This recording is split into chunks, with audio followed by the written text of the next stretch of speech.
Hello good people, ভালো আছি আমি। তোমরা কেমন আছো সবাই? আজকে আমরা পড়ব রক্তকণিকা এবং লসিকা। আজকে আমাদের পড়ার টপিকস হচ্ছে, প্রথমে আমরা পড়ব হচ্ছে ডাব্লিউবিসি নিয়ে আবার একটু কথাবার্তা বলবো। তারপর আমরা কথা বলবো হচ্ছে প্লেটিলেট নিয়ে।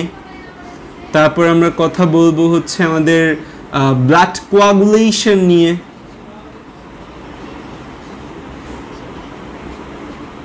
এবং তারপর লাস্টে আমরা কথা বলবো আমাদের লিম্ফ বা লসিকা নিয়ে। ওকে, সো এই হচ্ছে আজকে আমাদের কথা বলার টপিকস। সো দেখো, আমরা প্রথমে একটু ডাব্লিউবিসি নিয়ে কথা বলবো। আবার একটু আমি ডাব্লিউবিসি নিয়ে কথা বলতে চাই, যে এই জিনিসটা এত ইম্পর্টেন্ট যে আমি ডাব্লিউবিসি নিয়ে আবার একটু কথা বলি। সো ডাব্লিউবিসি আমরা হচ্ছে দুই ভাগে ভাগ করতে পারি। একটাকে আমরা বলি হচ্ছে গ্রানুলোসাইটস, যাদের মধ্যে গ্রানাম থাকবে। আরেকটাকে আমরা কি বলি? অ্যাগ্রানুলোসাইটস, যাদের মধ্যে কোনো গ্রানাম থাকবে না। সো গ্রানুলোসাইটস অ্যান্ড অ্যাগ্রানুলোসাইটস, এই দুই টাইপের আমরা হচ্ছে যে ডাব্লিউবিসি পাই। তো এই যে গ্রানামটা, এই যে আমাদের যে গ্রানামটা থাকবে, এই গ্রানামটা বা দানাটা আসলে কোথায় থাকবে? এই গ্রানাম বা দানাটা আসলে সাইটোপ্লাজমে থাকবে। এই গ্রানাম বা দানাটা আসলে কোথায় থাকবে? সাইটোপ্লাজমে থাকবে। এবং আমাদের প্রতিটা ডাব্লিউবিসি, এই ডাব্লিউবিসি ক্যারেক্টারিস্টিক বলতে গেলে আমাদের প্রতিটা ডাব্লিউবিসির মধ্যে অবশ্যই আমাদের নিউক্লিয়াস থাকবে। এই প্রতিটা ডাব্লিউবিসির মধ্যে আমাদের অবশ্যই কি থাকবে? অবশ্যই আমাদের নিউক্লিয়াস থাকবে। প্রতিটা ডাব্লিউবিসির মধ্যে আমাদের সাইটোপ্লাজম থাকবে। তো ডাব্লিউবিসির এবং এই ডাব্লিউবিসির মধ্যে আমাদের কোনো শেপ থাকবে না। ডাব্লিউবিসির ক্ষেত্রে আমরা কোনো নির্দিষ্ট শেপ বের করতে পারবো না। ডাব্লিউবিসির সংখ্যা কত হবে? ডাব্লিউবিসির সংখ্যা হবে আমাদের 4K to 11K। 4K to 11K means 4 থেকে 11,000 ডাব্লিউবিসি আমাদের মধ্যে থাকবে। সো এই ডাব্লিউবিসির যে ভাগ, গ্র্যানুলোসাইট অ্যান্ড অ্যাগ্রানুলোসাইট, এই গ্র্যানুলোসাইটের মধ্যে ডাব্লিউবিসি আছে আমাদের তিনটা। একটাকে আমরা কি বলি? একটাকে বলি হচ্ছে যে আমরা নিউট্রোফিল। একটাকে আমরা কি বলি? নিউট্রোফিল। একটাকে আমরা বলি নিউট্রোফিল। একটাকে আমরা বলি ইওসিনোফিল। আর একটাকে আমরা বলি হচ্ছে ব্যাসোফিল। তো নিউট্রোফিল, ইওসিনোফিল, ব্যাসোফিল। তো দুইটা অলমোস্ট প্রবাবলি লাস্টে আছে, যাই হোক। আর গ্র্যানুলোসাইটের মধ্যে আমাদের দুইটা রয়েছে। একটাকে আমরা বলি হচ্ছে মোনোসাইটস, আর একটাকে আমরা কি বলছি? আর একটাকে বলছি আমরা লিম্ফোসাইটস। তো এখান থেকে আবার আমি তোমাদের একটু কিছু কি পয়েন্ট জাস্ট বলবো। তো আমরা পুরো ব্যাপারটা নিয়ে কথা বলবো না। জেএম প্রমা জিজ্ঞাসা করেছে সে কি ডিনার করবে কিনা। জেএম প্রমা, তুমি ডিনার করার সাথে সাথে একটা ছবি তুলে আমাদের ডিনারের প্রতি মুহূর্তের একটা করে ছবি আমাদেরকে সেন্ড করো, এবং খাওয়ার পর একটা ভিডিও করো। সেই ভিডিও করে আমাদের গ্রুপে দাও। তুমি ভাত খাবে আর বলবে যে খুব ট্যাশ, ঠিক আছে? তো এই যে জিনিসগুলো আছে না, এই নিউট্রোফিল, ইওসিনোফিল, ব্যাসোফিল, এদেরকে আমরা স্টেইনিং করি। এদেরকে আমরা কি করি? এদেরকে আমরা হচ্ছে ধরো এখানে বলি যে নিউট্রোফিল, ইওসিনোফিল, ব্যাসোফিল, এদেরকে আমরা স্টেইনিং করি। মানে এদের মধ্যে আমরা রঞ্জক পদার্থ মেশাই। দুই টাইপের রঞ্জক পদার্থ মেশাতে পারি। একটাকে আমরা বলি হচ্ছে লিশম্যান স্টেইনিং। বিজ্ঞানী লিশম্যানের নামে স্টেইনিং আমরা করতে পারি। আরেকটা স্টেইনিং আমরা করতে পারি যেটাকে আমরা বলি হেমাটক্সিন ইওসিন স্টেইনিং। তো হেমাটক্সিন ইওসিন স্টেইনিং করতে পারি আমরা। এই দুই টাইপের স্টেইনিং করা যায়। তো নিউট্রোফিলের মধ্যে লিশম্যান স্টেইনিং করলে নিউট্রোফিল কোনো বর্ণ পাওয়া যাবে না, ইওসিনোফিল পাওয়া যাবে হচ্ছে red, and basophil will be counted as blue. And যখন আমরা হেমাটক্সিন ইওসিন করবো, স্টেইনিং করবো, তখন নিউট্রোফিল পাওয়া যাবে violet, eosinophil red, and basophil will be blue. So এই দুই টাইপের স্টেইনিং করা যায়। স্টেইনিং মানে আসলে কি? স্টেইনিং মানে হচ্ছে যে আমাদের কোনো রঞ্জক পদার্থ মেশানো। So what is staining? তো স্টেইনিং মানে আসলে কি? স্টেইনিং মানে হচ্ছে রঞ্জক পদার্থ। রঞ্জক মানে কি? রং ধারণ করে এরকম পদার্থ মেশানো। রঞ্জক পদার্থ মেশানো। সো হেমাটক্সিন ইওসিন বলো বা লিশম্যান বলো, এগুলো সব কোনো একটা রঞ্জক পদার্থ। এই রঞ্জক পদার্থটা আমরা এই ডাব্লিউবিসির মধ্যে দিই। ডাব্লিউবিসির মধ্যে দিয়ে আমরা ডাব্লিউবিসির কাউন্টটা দেখি। এখন হচ্ছে নিউট্রোফিলের মেইন কাজ যদি আমি তোমাকে বলি, দ্য নিউট্রোফিলের মেইন কাজ কি? তাহলে নিউট্রোফিলের মেইন কাজ হচ্ছে ফ্যাগোসাইটোসিস। নিউট্রোফিলের মেইন কাজ কি? ফ্যাগোসাইটোসিস। নিউট্রোফিল আমাদের মেইন কাজ করবে ফ্যাগোসাইটোসিসের কাজ করবে, মানে অণুজীব ভক্ষণ করবে। আমাদের দেহে কোনো অণুজীব প্রবেশ করলে সে এই অণুজীবটা ভক্ষণ করবে। একই সাথে নিউট্রোফিল একটা অ্যালার্মের মতো কাজ করে। আমাদের বডিতে কোনো অণুজীব প্রবেশ করলে আমাদের অন্যান্য শ্বেত রক্তকণিকাগুলোকে অ্যাক্টিভেটেড করতে নিউট্রোফিল সাহায্য করে। সো নিউট্রোফিলের ক্ষেত্রে আমরা একটা ওয়ার্ড যদি মনে রাখি যে নিউট্রোফিল কী কাজ করে, দ্যাট উইল বি ফ্যাগোসাইটোসিস। ইওসিনোফিলের অ্যাকশন যদি আমরা বলি, তাহলে ইওসিনোফিলের দুইটা অ্যাকশনের কথা আমার মনে রাখতে হবে। একটা মনে রাখতে হবে যে অ্যালার্জিক অ্যাকশন, যে আমাদের যে অ্যালার্জির যে প্রতিক্রিয়া তৈরি হয়, এই অ্যালার্জিক প্রতিক্রিয়ার মধ্যে ইওসিনোফিলের একটা বড় ভূমিকা রয়েছে, সে অ্যালার্জিক প্রতিক্রিয়ায় ভূমিকা রাখে। আরেকটি যে ভূমিকা রয়েছে ইওসিনোফিলের, সেটি হচ্ছে যে অ্যাকশন অ্যাগেইনস্ট প্যারাসাইট, যে এরা আমাদের বডিতে কোনো কৃমি প্রবেশ করলে এই কৃমির বিরুদ্ধে এরা আক্রমণ করে। কারণ কি, কৃমি বা যারা হচ্ছে যে আমরা প্যারাসাইট বলি, তারা আকারে অনেক বড় হয়, তাদেরকে ফ্যাগোসাইটোসিস করা সম্ভব না। সো যেহেতু সে আকারে বড়, তাকে আমরা ফ্যাগোসাইটোসিস করতে পারছি না, দ্যাটস ওয়াই আমি কি করব, সেখানে এই বিষাক্ত তরল পদার্থ টক্সিন রিলিজ করে তাকে মারার চেষ্টা করব, যেটা ইওসিনোফিল কিছুটা কাজ করে। ব্যাসোফিলের কথা যদি আমি বলি, ব্যাসোফিল দুইটা তরল পদার্থ ক্ষরণ করে, রাসায়নিক পদার্থ ক্ষরণ করে। একটা হচ্ছে হেপারিন আর একটা হচ্ছে হিস্টামিন। হেপারিনটা আমাদের কি করে, নো ব্লাড ক্লট, আমাদের বডিতে হেপারিনটা ব্লাড ক্লট করতে বা জমাট বাঁধতে দেয় না। আর হিস্টামিন হচ্ছে ব্লাড ভেসেল, বিভি দ্বারা কি বোঝায়, ব্লাড ভেসেল ডায়ালাইটেশন। ঠিক আছে, এখন এই দুইটা কথা তাহলে আমাদের গেল যে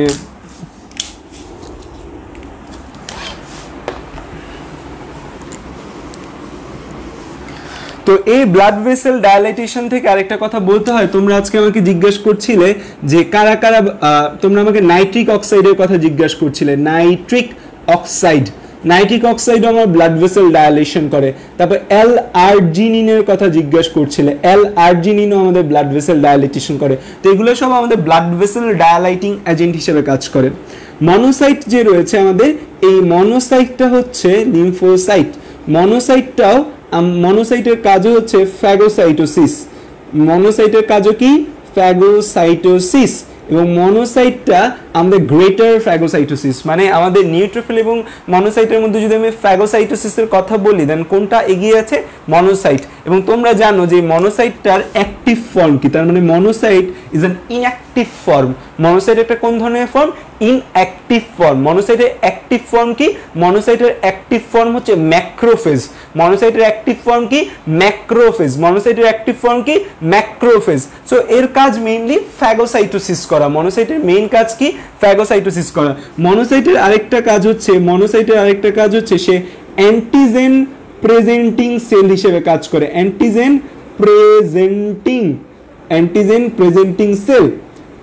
প্রেজেন্টিং সেল হচ্ছে যে আমাদের কিছু কিছু কোষ আমাদের যে অ্যান্টিবডিগুলো রয়েছে, সেই অ্যান্টিবডিগুলোর কাছে অ্যান্টিজেন নিয়ে যায়। কারণ অ্যান্টিজেন সবাই, এখন ধরো অ্যান্টিজেন মানে আমাদের বাইরে থেকে প্রবেশ করা যে শত্রু, তাদের আমরা বলি অ্যান্টিজেন। তো অ্যান্টিজেনগুলো নর্মালি প্রোটিন ইন নেচার হয়, প্রোটিন জাতীয় পদার্থ। তুমি যে ভাইরাসের কথা বলো, ব্যাকটেরিয়ার কথা বলো, সকলের বাইরের আবরণ প্রোটিন দ্বারা গঠিত।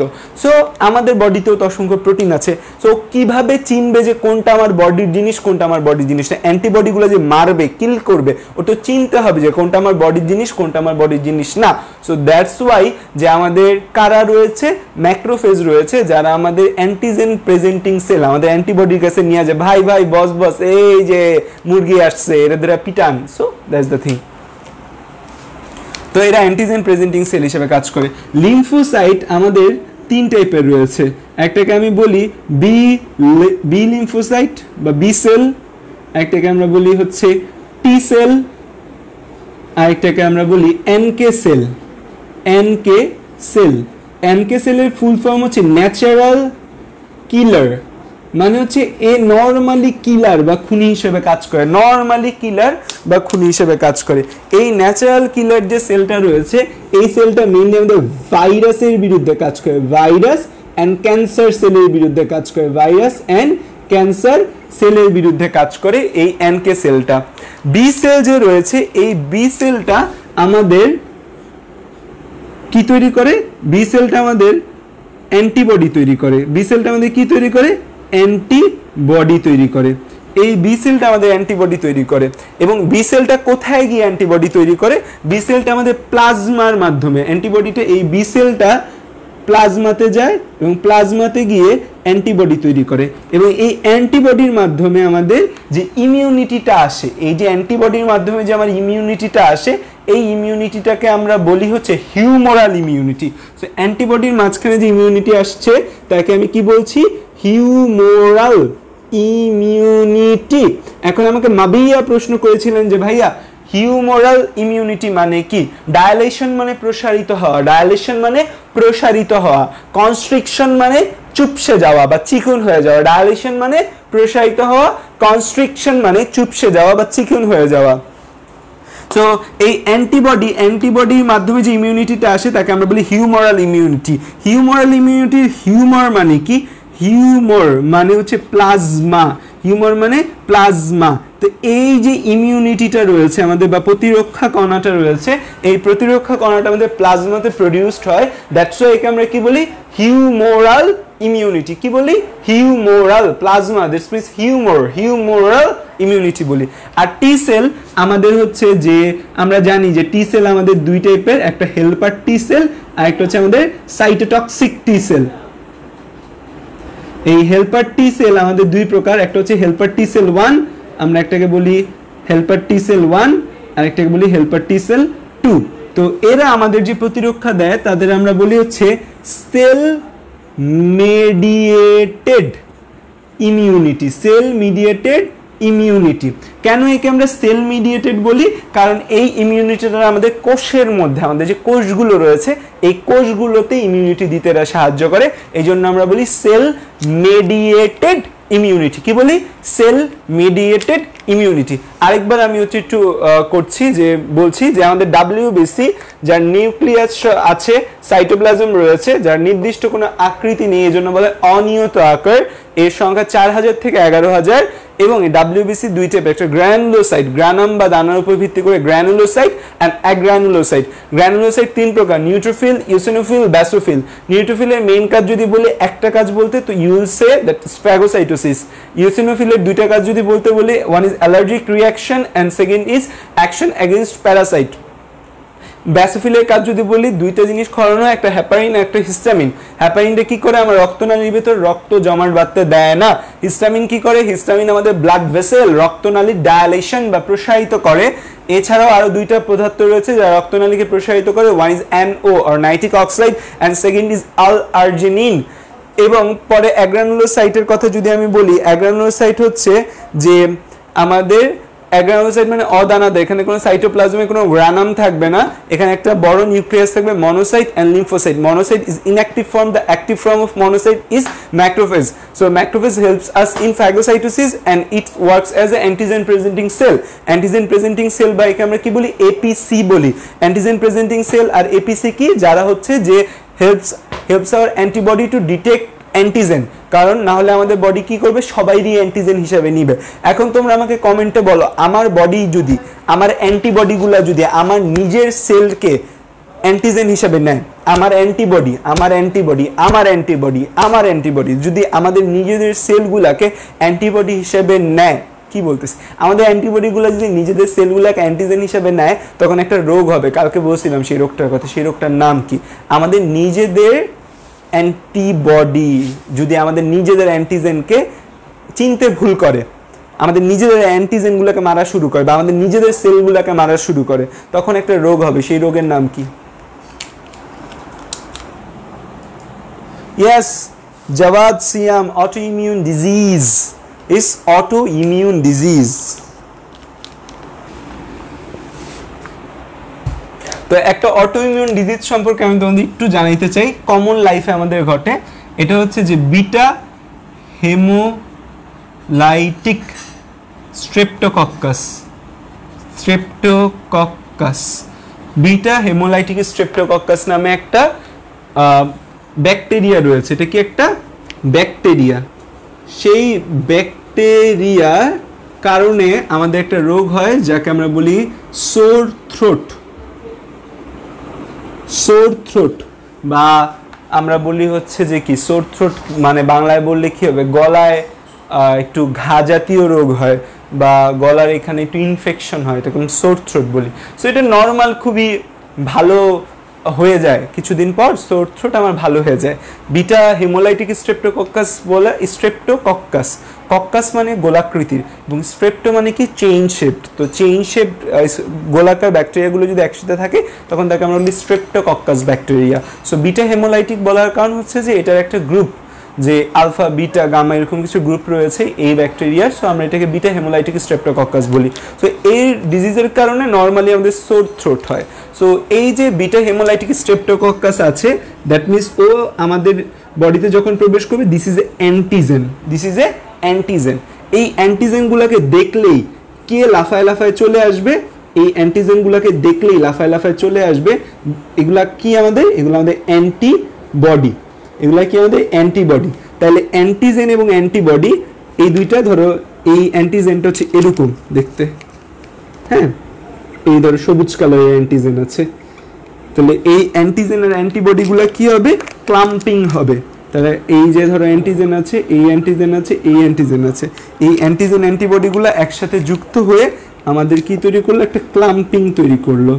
ক্লাম্পিং মানে হচ্ছে যে একটা আবরণের মতো তৈরি করলো। এই অ্যান্টিজেন অ্যান্টিবডিগুলো একসাথে যুক্ত হয়ে গেল এবং পুরা অ্যান্টিজেন অ্যান্টিবডিগুলা একসাথে মিলে একটা গুচ্ছের মতো হলো। তার মানে এই অ্যান্টিজেনটা আর নাই, এই অ্যান্টিজেনটা আমাদের আর রইল না, এই অ্যান্টিজেনটাকে মেরে ফেলছে। সো আমার সোর থ্রোট ভালো হয়ে গেছে। আমার গলার এখানে যে ধরো তোমার হচ্ছে যে একটু জ্বলতেছিল, এখানে যে কিছু ব্যাকটেরিয়া আমাদের যে টনসিল রয়েছে এই জায়গাগুলো জন্ম নিয়েছে, তাদের আমরা মেরে ফেলেছি। আমরা অ্যাক্টিভলি এই জিনিসগুলোকে মারতে পেরেছি, অ্যান্টিবডি তৈরি করতে পেরেছি। এখন আমাদের বি সেল বলো টি সেল বলো, আমাদের বি সেল বা টি সেল, তুমি বি সেলের কথা বলো বা টি সেলের কথা বলো, দুইজনই হচ্ছে আমাদের কিছু মেমোরি সেল প্রডিউস করে। কি তৈরি করে, কিছু মেমোরি সেল প্রডিউস করে। মেমোরি সেলগুলো হচ্ছে ছোটবেলায় বাচ্চাদের ক্ষেত্রে দেখতে পাইতে না, যে বাচ্চারা হারিকেন ধরার জন্য খুব পাগল হয়ে যেত। হারিকেন ধরার জন্য খুব পাগল হয়ে গিয়ে যখন সে হারিকেনটা একবার ধরতো, যতক্ষণ হারিকেন না ধরবে ততক্ষণ বিশাল লাফালাফি করবে, হারিকেন ধরতেই হবে ধরতেই হবে। হারিকেন একবার ধরছে, হারিকেনে মানে তোমরা হারিকেন দেখছো কিনা জানি না আমি, তোমরা হারিকেন দেখছো কিনা আমি জানি না, যে আমরা ছোটবেলা দেখছেন। তো হারিকেন ধরার পর বা গরম কিছু ধরার পর বাচ্চার ওই জিনিসটা ধরে না, কারণ কি বাচ্চাদের মেমোরিতে হচ্ছে যে চলে যায় যে জিনিসটা গরম বা তাপমাত্রাটা হচ্ছে বেশি, সেটা ধরা বিপদ। ঠিক তেমনি আমাদের বডি কি করে, একটা মেমোরি রেখে দেয়, কিছু মেমোরি বি সেল আর মেমোরি টি সেল রেখে দেয়। এই যে মেমোরি বি সেল আর মেমোরি টি সেলগুলো রয়েছে, এরা আমাদের কি কাজে ভূমিকা করে, এরা মেমোরি মানে হচ্ছে যে চিনা রাখে। বিটা হেমোলাইটিক স্ট্রেপ্টোকক্কাস একবার আসছিল, আইসা আমার সোর থ্রোট করছে, আমি খুব প্যারা খাইছি, এটা চিনা রাখছে যে এই অ্যান্টিবডিগুলো আছে, যে এই অ্যান্টিবডিগুলো আমাদের আক্রমণ করে, এই অ্যান্টিবডিগুলোকে সে চিনে রাখলো।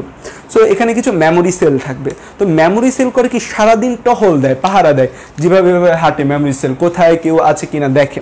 সো এই যে মেমোরি সেলগুলো যখন টহল দিতে যায় বা ঘুরতে গেলে ঝামেলাটা যে জায়গায় দেখা যায় সেটা হচ্ছে কি, আমাদের হৃৎপিণ্ডের যে কপাটিকাগুলো রয়েছে, আমাদের বাইকাসপিড এন্ড ট্রাইকাসপিড কপাটিকা, বিশেষ করে বাইকাসপিড কপাটিকাটা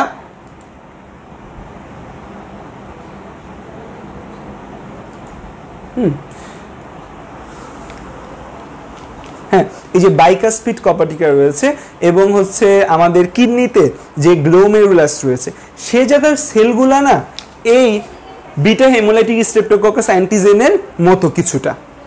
তাহলে আমাদের এই যে অ্যান্টিবডি, তাহলে এই যে অ্যান্টিবডিগুলো তৈরি হলো, তো মেমোরি অ্যান্টিবডি, তাহলে আমাদের যে মেমোরি অ্যান্টিবডিগুলো তৈরি হলো, এই মেমোরি অ্যান্টিবডিগুলো কি দেখতে পায়, এই মেমোরি অ্যান্টিবডিগুলো দেখতে পায় যে আমাদের বডির দুইটা কোষ বা দুইটা কোষের গাঠনিক স্ট্রাকচার, আমাদের কোষগুলো তো প্রোটিন দ্বারা তৈরি, তাই না, গাঠনিক স্ট্রাকচার এই বিটা হেমোলাইটিক যে অ্যান্টিজেনটা স্ট্রেপ্টোকক্কাসটার যে গাঠনিক স্ট্রাকচার বা প্রোটিন আবরণ সেটার মতো দেখতে। কোন কোন জায়গায়, একটা হচ্ছে আমাদের হার্টের যে ভালভ রয়েছে সেই হার্ট ভালভে, এবং আরেকটা হচ্ছে আমাদের গ্লোমেরুলাসে, এবং এই জায়গাগুলোর মধ্যে সে আক্রমণ করে বসে। কারণ কি দেখতেছেন, ও ভাবে কি এ তো হচ্ছে যে আমাদের অ্যান্টিজেন, এইভাবে আক্রমণ করে, হার্টকে আক্রমণ করে, তখন হয় রিউমেটিক হার্ট ডিজিজ। তোমরা বাতজ্বরের কথা শুনছো না, বাতজ্বর বলে যে রিউমেটিক ফিভার। সো এই রিউমেটিক ফিভার কিন্তু আলটিমেটলি এই স্ট্রেপ্টোকক্কাস ব্যাকটেরিয়ার কারণে পরবর্তীতে এই রিউমেটিক ফিভার আসে, ঠিক আছে। সো হার্ট ভালভকে আক্রমণ করলে রিউমেটিক হার্ট ডিজিজ, আর গ্লোমেরুলাসকে আক্রমণ করলে দেখা যায় অ্যাকিউট গ্লোমেরুলোনেফ্রাইটিস হয়। সোজা ভাষায় তোমরা মনে রাখো যে রিউমেটিক ডিজিজ হয়। কি হয়? Rheumatic disease. এই যে আমাদের বডির নিজের অ্যান্টিবডি, আমার নিজের আমি কষ্ট করে অর্জন করছি অ্যান্টিবডি, এই অ্যান্টিবডি আমার নিজের কোষে যে ক্ষতি করলো, এটাকে বলা হয় অটো ইমিউন ডিজিজ বলা হয়। সো এই যে এটা one kind of auto immune disease আমাদের জন্য। এছাড়াও নানা প্রকার অটো ইমিউন ডিজিজ রয়েছে, এবং একটা থিওরি আছে পৃথিবীব্যাপী বিখ্যাত, আগে বইয়ের মধ্যে দেওয়া ছিল, বেলি অ্যান্ড লাভ আমাদের সার্জারি বইয়ের মধ্যে দেওয়া ছিল, এখন মোস্ট প্রবাবলি সেটা নাই আর। সেটা হচ্ছে যে প্যারাসাইট থিওরি। সেটা হচ্ছে আগে মানুষ খালি পায়ে হাঁটতো, আগে খালি পায়ে হাঁটার কারণে মানুষের বডিতে প্রচুর কৃমি প্রবেশ করতো, মানুষ আনহাইজেনিকভাবে খাওয়া দাওয়া করতো। সো আমাদের বডিতে প্রচুর অ্যান্টিজেন থাকতো, সো জীবাণু প্রবেশ করতো, সেই জীবাণুকে মারার জন্য প্রচুর অ্যান্টিবডি পাওয়া যেত। তো প্রচুর অ্যান্টিবডিগুলো যারা আছে তারা প্রচুর অ্যান্টিবডিগুলো কাজ করতো জীবাণুর বিরুদ্ধে। অ্যান্টিবডি কিন্তু আমাদের বডিতে প্রডিউস হবে, যত অ্যান্টিজেন থাকবে তত অ্যান্টিবডি প্রডিউস হবে। এছাড়া অ্যান্টিবডি নর্মালিও অ্যান্টিবডি প্রডিউস হয়, অ্যান্টিজেন স্টিমুলেশন ছাড়া অনেক সময় অ্যান্টিবডি তৈরি হয়। সো প্যারাসাইট থিওরিতে আসলে বলা যে এই যে বর্তমানে মানুষ বেশি স্বাস্থ্য সচেতন, দেখা যায় আমাদের বডিতে কোনো প্রকার জীবাণু প্রবেশ করতে পারে না। সো জীবাণু প্রবেশ করতে না পারলে আমাদের অ্যান্টিবডিগুলো কাজ করার মতো কোনো স্কোপ পায় না। সো অ্যান্টিবডিগুলো যেগুলো দেখা যায় আমাদের ম্যাক্রোফেজ, নিউট্রোফিল, যারা জীবাণুর বিরুদ্ধে কাজ করবে তারা কাজ করতে পারে না। সো আলটিমেটলি পরবর্তীতে তারা কি করে, পরবর্তীতে তারা নিজের সেলের উপর নিজে আক্রমণ করা শুরু করে, তার অটো ইমিউন ডিজিজ হয়। যদিও ইটস এ থিওরি, এটা সত্যতা নিয়ে সন্দেহ আছে এবং বেশিরভাগ বিজ্ঞানী এটাকে উইথড্র করে দিয়েছে। তাও বলা হয় যে বেশি স্বাস্থ্য সচেতন থাকলে নাকি অটো ইমিউন ডিজিজগুলো হওয়ার সম্ভাবনা বাড়ে, কারণ অলরেডি ওয়েস্টার্ন কান্ট্রিগুলোতে এখন অটো ইমিউন ডিজিজ অনেক বেশি, অটো ইমিউন ডিজিজ, ঠিক আছে। That means auto immune disease যদি আমি তোমাকে সামারাইজ করে বলি, তাহলে আলটিমেটলি কি তোমার বডির নিজস্ব অ্যান্টিবডি তোমার সাথে বিট্রে করছে। এখানে দেখা যাচ্ছে কি হচ্ছে, এখানে একটা different type of auto immune disease দেখা যাচ্ছে। যে দেখো যে আমাদের বিটা হেমোলাইটিক স্ট্রেপ্টোকক্কাস নামে একটা ব্যাকটেরিয়া রয়েছে, যেটা আমাদের গলায় আক্রমণ করে এবং রোগ হয়, যেটাকে আমরা বলি সোর থ্রোট বলি, গলা ব্যথা করে, খাইতে পারি না, মানে হচ্ছে যে গলা ব্যথা করে, গলা দিয়ে কিছু নামে না। তো এইটা আমাদের বাইরে থেকে আমার বডিতে প্রবেশ করছে, that means it is antigen. এটা একটা প্রোটিন নির্মিত পদার্থ এবং ইটস অ্যান্টিজেন। এই অ্যান্টিজেনগুলোকে আক্রমণ করে আমার বডি অ্যান্টিবডি, অ্যান্টিজেন অ্যান্টিবডি একসাথে যুক্ত হয়ে ক্লাম্পিং করে, জমাট বেঁধে যায়, অ্যান্টিজেন মরে যায়, আমরা সোর থ্রোট থেকে ভালো হয়ে যাই। কিন্তু একই সাথে অ্যান্টিবডি মারার সাথে সাথে এই অ্যান্টিবডি ওকে চিনে রাখে যে তুই একবার আমার বডিতে প্রবেশ করছিস, আরেকবার তোরে প্রবেশ করলে এমন পিটানি দিব। সো এই জন্য অ্যান্টিবডিগুলো চিনে রাখে। এই যে অ্যান্টিবডিগুলো চিনে রাখে মেমোরি অ্যান্টিবডি বলে। এই মেমোরি অ্যান্টিবডি সারাদিন আমাদের বডিতে টহল দেয় যে কোথাও আমার পুরাতন শত্রু প্রবেশ করছে কিনা। তো এই মেমোরি অ্যান্টিবডিগুলো টহল দিতে গিয়ে মাঝে মাঝে, সব সময় না, তাহলে সব মানুষেরই তোমার হয়ে যেত, প্রায় 5 to 10% মানুষের ক্ষেত্রে দেখা যায় যারা থ্রোট হওয়ার পর কোনো অ্যান্টিবায়োটিক খায় না বা এনাফ ট্রিটমেন্ট নেয় না, তাদের ক্ষেত্রে দেখা যায় মেমোরি অ্যান্টিবডিগুলো হার্ট ভালভ আর গ্লোমেরুলাসে গিয়ে মানে অবাক হয়ে যায় যে হার্ট ভালভের যে সেলগুলো রয়েছে সেই সেলগুলোকে দেখা যায় যে সেই সেলগুলা এই অ্যান্টিজেনের মতো কিছুটা সেম। এটাকে আমরা বলি অ্যান্টিজেনিক মিমিক্রি। আমরা মিমিক্রি করি না যে আরেকজনের মতো ভয়েস নকল করি না, that's like that, antigenic mimicry বলি আমরা। সো এই হার্ট ভালভ এবং গ্লোমেরুলাস যে রয়েছে, এই হার্ট ভালভ এবং গ্লোমেরুলাসে গিয়ে সে আক্রমণ করে। এই যে আক্রমণ করে এর ফলে যে ডিজিজটা হয় এটাকে আমরা বলি রিউমেটিক ডিজিজ। কি বলি এটাকে? রিউমেটিক ডিজিজ বা বাতজ্বর বলো তোমরা সহজ ভাষায়। না, আমাদের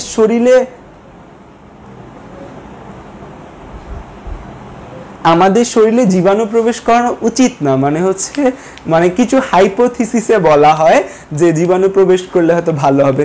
তোমরা সেদিন আমার স্ট্যাটাসটা পড়ছো কিনা আমি জানি না, সেটা হচ্ছে যে আগে তোমার ব্রিটিশ অঞ্চলে যাদের চিকেন পক্স হতো বা মিজেলস হতো, তাদের বাসায় একটা পার্টি অ্যারেঞ্জ করা হতো এবং তাদের বাড়ির সব মানুষ বাচ্চারা সবাই নেচে হেলে দুলে পার্টিতে যাইতো। পার্টির নাম ছিল পক্স পার্টি। সো পক্স পার্টিতে সবাই যাইতো। কেন?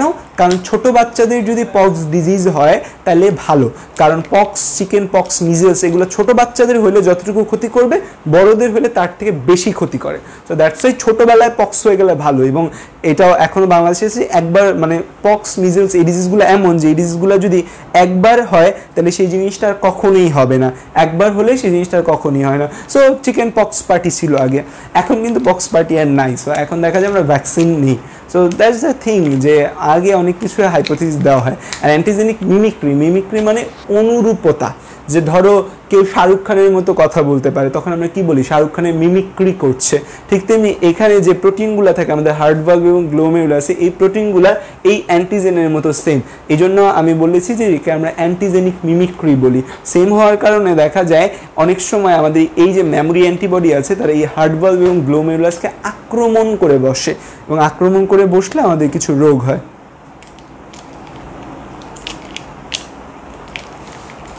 চিকেন পক্স বলার কারণ এখানে চিকেন খাওয়ানো হয় না, ওইখানে হচ্ছে মেইনলি তোমার যে ফোটা ফোটা যেগুলো পড়ে ওইগুলো হচ্ছে যে আগে মুরগির গায়ে ওইরকম বসন্ত রোগ দেখা যেত, দ্যাটস ওয়াই নাম দিস ইজ চিকেন পক্স। আমার ক্লাসে আমি দেখলাম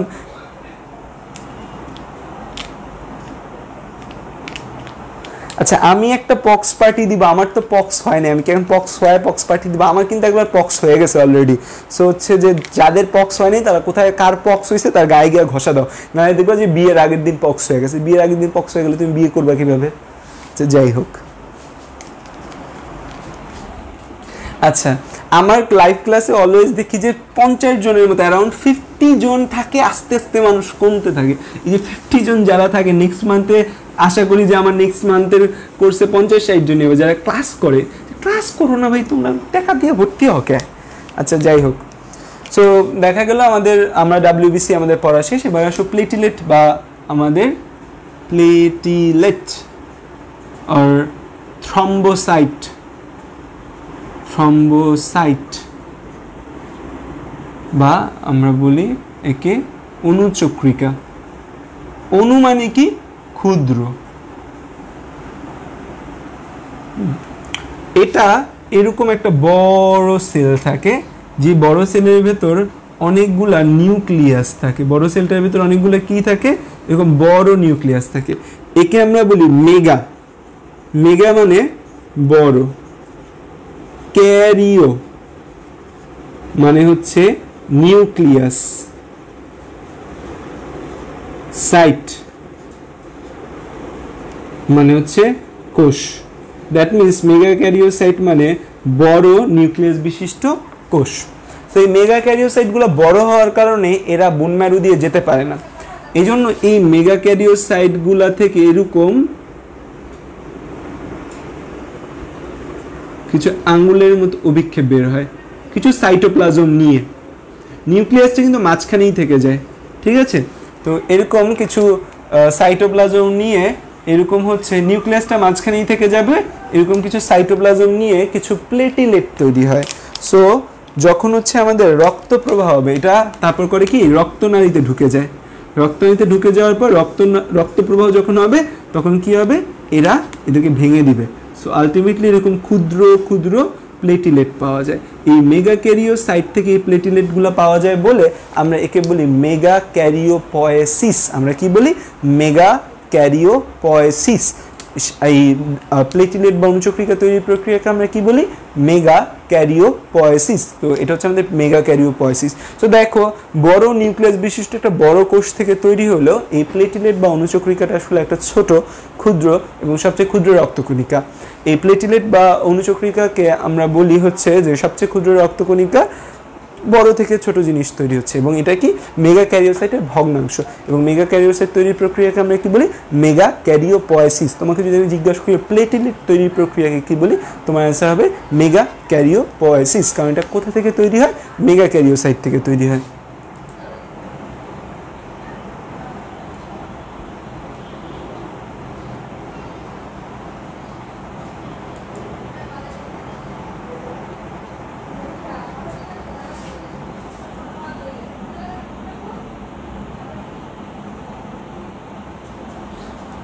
বাতের ব্যথা, বাতের ব্যথা মানে হাড় ব্যথাই।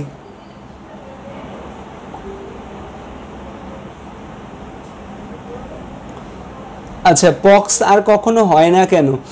আমাদের বডিতে কিছু কিছু রোগ আছে যেগুলো হওয়ার পর আমাদের যে অ্যান্টিবডি তৈরি হয়, মেমোরি সেল যেটা তৈরি হয়, সেটা লাইফ লং ইমিউনিটি দেয় আমাদের। সো এই জন্য পক্স, মিজেলস এই ডিজিজগুলো একবার হলে আর কখনোই হয় না, এবং এগুলা কোনো স্ট্রেইন বা এদের অ্যান্টিজেনিক বা এদের বৈশিষ্ট্যের খুব পরিবর্তন হয় না। যেমন করোনা ভাইরাস, এটার কি বৈশিষ্ট্যের পরিবর্তন হয়, এটার মধ্যে জেনেটিক্যাল চেঞ্জ হয়। সো চিকেন পক্স, মিজেলস এগুলো আমাদের জেনেটিক্যাল চেঞ্জ হয় না। সো দ্যাটস ওয়াই এদের আমরা একবার আক্রান্ত হলে আমরা লাইফ লং ইমিউনিটি পাই, ঠিক আছে? ডেঙ্গু জ্বরও কিন্তু এমন, ডেঙ্গু জ্বর একবার হলে লাইফ লং ইমিউনিটি পাওয়া যায়। বাট ডেঙ্গুর 4টা সেরোটাইপ, ডেন 1, ডেন 2, ডেন 3, ডেন 4। তার মানে তোমার ডেঙ্গু কয়বার হইলে তোমার আর জীবনে হবে না? 4বার। এবং একবার হওয়ার পর সেকেন্ডবার যখন ডেঙ্গু হবে তখনই তোমার অবস্থা খারাপ। থার্ডবার হলে তুমি মরে যাওয়ার সম্ভাবনা 75%, আর ফোর্থবার হলে তো ধরে নিবা তুমি মরেই গেছো, ঠিক আছে? সো দ্যাটস ওয়াই ডেঙ্গু খুবই ডেঞ্জারাস একটা ডিজিজ। এই যে মেগা ক্যারিওসাইটে নিউক্লিয়াস থাকে, বাট মেগা ক্যারিওসাইট থেকে যখন এই প্লেটিলেট তৈরি হয় তখন কি হয়? এটা রক্তনালী, এটা বোন ম্যারু দিয়ে পুরা মেগা ক্যারিওসাইট বের হতে পারে না। বোন ম্যারুর মধ্যে যে ফাঁকগুলো থাকে সেই ফাঁকগুলো দিয়ে এরা আঙ্গুলের মতো বের করে দেয়। এই আঙ্গুলগুলা আমাদের এই রক্ত প্রবাহে এভাবে ভেঙে যায়, ভেঙে গিয়ে আমাদের কি তৈরি হয়? এই প্লেটিলেটগুলা তৈরি হয়। এই নিউক্লিয়াসটা মাঝখানেই থেকে যায়, নিউক্লিয়াসটা আসে না। কে আসে? শুধুমাত্র ছোট ছোট সাইটোপ্লাজম যুক্ত এরকম প্লেটিলেটগুলো আসে। এই জন্য আমরা একে বলি প্লেটিলেট বা অনুচক্রিকা। নিউক্লিয়াস তো মাঝখানেই থেকে গেল, বড় জিনিস তাকে যাইতে দিল না। বাত জ্বর মানে রিউমেটিক ফিভার, আর বাতের ব্যথা মানে হচ্ছে বোনসে পেইন। আমাদের রিউমেটিক বোন, বাতের ব্যথা হচ্ছে যে সেটাকে আমরা বলি যে আমাদের যে জয়েন্টগুলো রয়েছে, আমাদের অস্থি সন্ধি রয়েছে, সেই অস্থি সন্ধিতে এই অ্যান্টিজেনগুলো জমা হয়, জমে পেইন সৃষ্টি করে। সো ওটা রিউমেটিক ফিভার একটা হচ্ছে বাত জ্বর, আর অস্থিগুলার যে পেইন সেটাকে বলা রিউমেটিক ডিজিজ বলা হয়। সো আমি তোমাকে দিয়ে দিব না, কি জানি ছেলেটার নাম শাহরিয়ার কবির। কিছু মানুষের চিকেন পক্স হয় না কেন? চিকেন পক্স হওয়ার জন্য তোমার চিকেন পক্সের জীবাণুর সংস্পর্শে আসতে হবে। এখন তুমি যদি চিকেন পক্সের জীবাণুর সংস্পর্শে না আসো, তোমার কেন চিকেন পক্স হবে? সো চিকেন পক্স জীবাণুর সংস্পর্শে না আসলে তোমার চিকেন পক্স হবে না। আচ্ছা, তো প্লেটিলেট বা অনুচক্রিকার সংখ্যার কথা যদি আমি বলি, এর সংখ্যা হচ্ছে 1.5 লাখ থেকে, আমাদের বইগুলোর মধ্যে 3 লাখ বলা আছে, কোনো বইয়ে 4 লাখ বলা আছে, 5 লাখ বলা আছে আজমল স্যারের বইয়ে, কি না আলিম স্যারের বইয়ে। এটার স্ট্যান্ডার্ড সংখ্যা হচ্ছে 1.5 লাখ থেকে 4 লাখ। মেডিকেলের ভাষায় 1.5 লাখ থেকে 4 লাখ আমরা বলি হচ্ছে প্লেটিলেটের সংখ্যা। প্লেটিলেটের সংখ্যা বা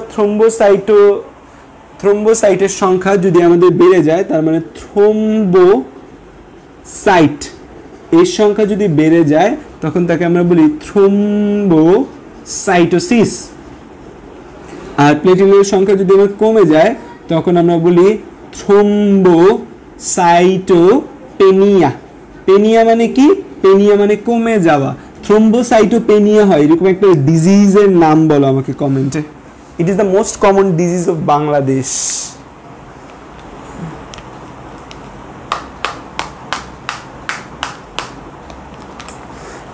থ্রোম্বোসাইটোপেনিয়া এরকম একটা ডিজিজের নাম বলে, এটা বাংলাদেশে one of the most common disease, এবং now it is the season of thrombocytopenia, এবং অনেক মানুষ বাংলাদেশে মারা যায়। লাস্ট ইয়ার এই ডিজিজটা বাংলাদেশে মহামারী হয়েছিল, মানে এপিডেমিক আকারে ছড়াইছে।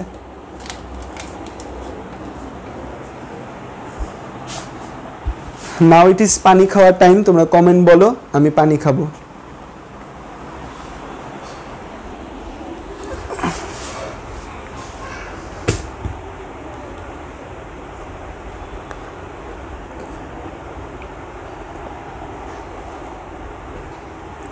Yes, dengue.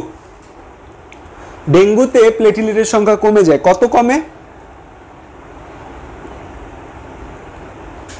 ডেঙ্গুতে প্লেটিলেটের সংখ্যা প্রায় 1.5 লাখের নিচে নেমে যায়। এমন অনেক রোগীও দেখছি প্লেটিলেটের সংখ্যা 1000।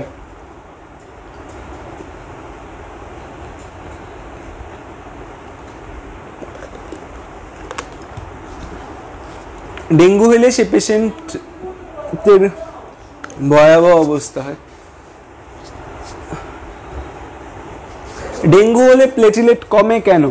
দেখো আমাদের যে কোনো ডিজিজ হইলে সেই ডিজিজে আসলে কি হয়, একটা অ্যান্টিজেন প্রবেশ করে, সেই অ্যান্টিজেনটা আমার বডিতে কাজ করা লাগবে। সেই অ্যান্টিজেনটা যখন আমার বডিতে কাজ করতে যাবে তার জন্য একজন রিসেপ্টর লাগবে, যে তাকে সাদর সম্বোধন জানানোর জন্য কাউকে লাগবে। সো এই ডেঙ্গু যে ভাইরাসটা আছে, ডেঙ্গু না উচ্চারণটা আসলে ডেঙ্গি ভাইরাস বলি আমরা, তো ডেঙ্গি ভাইরাসের জন্য আমাদের যে রিসেপ্টরটা, সেই রিসেপ্টরটা আমাদের প্লেটিলেট বা অনুচক্রিকার মধ্যে আছে। সো প্লেটিলেট বা অনুচক্রিকার মধ্যে এই রিসেপ্টরটা থাকার কারণে এই রিসেপ্টরটা আমাদের কি করবে, এই রিসেপ্টরটা আমাদের প্লেটিলেট বা অনুচক্রিকা ভেঙে দিবে।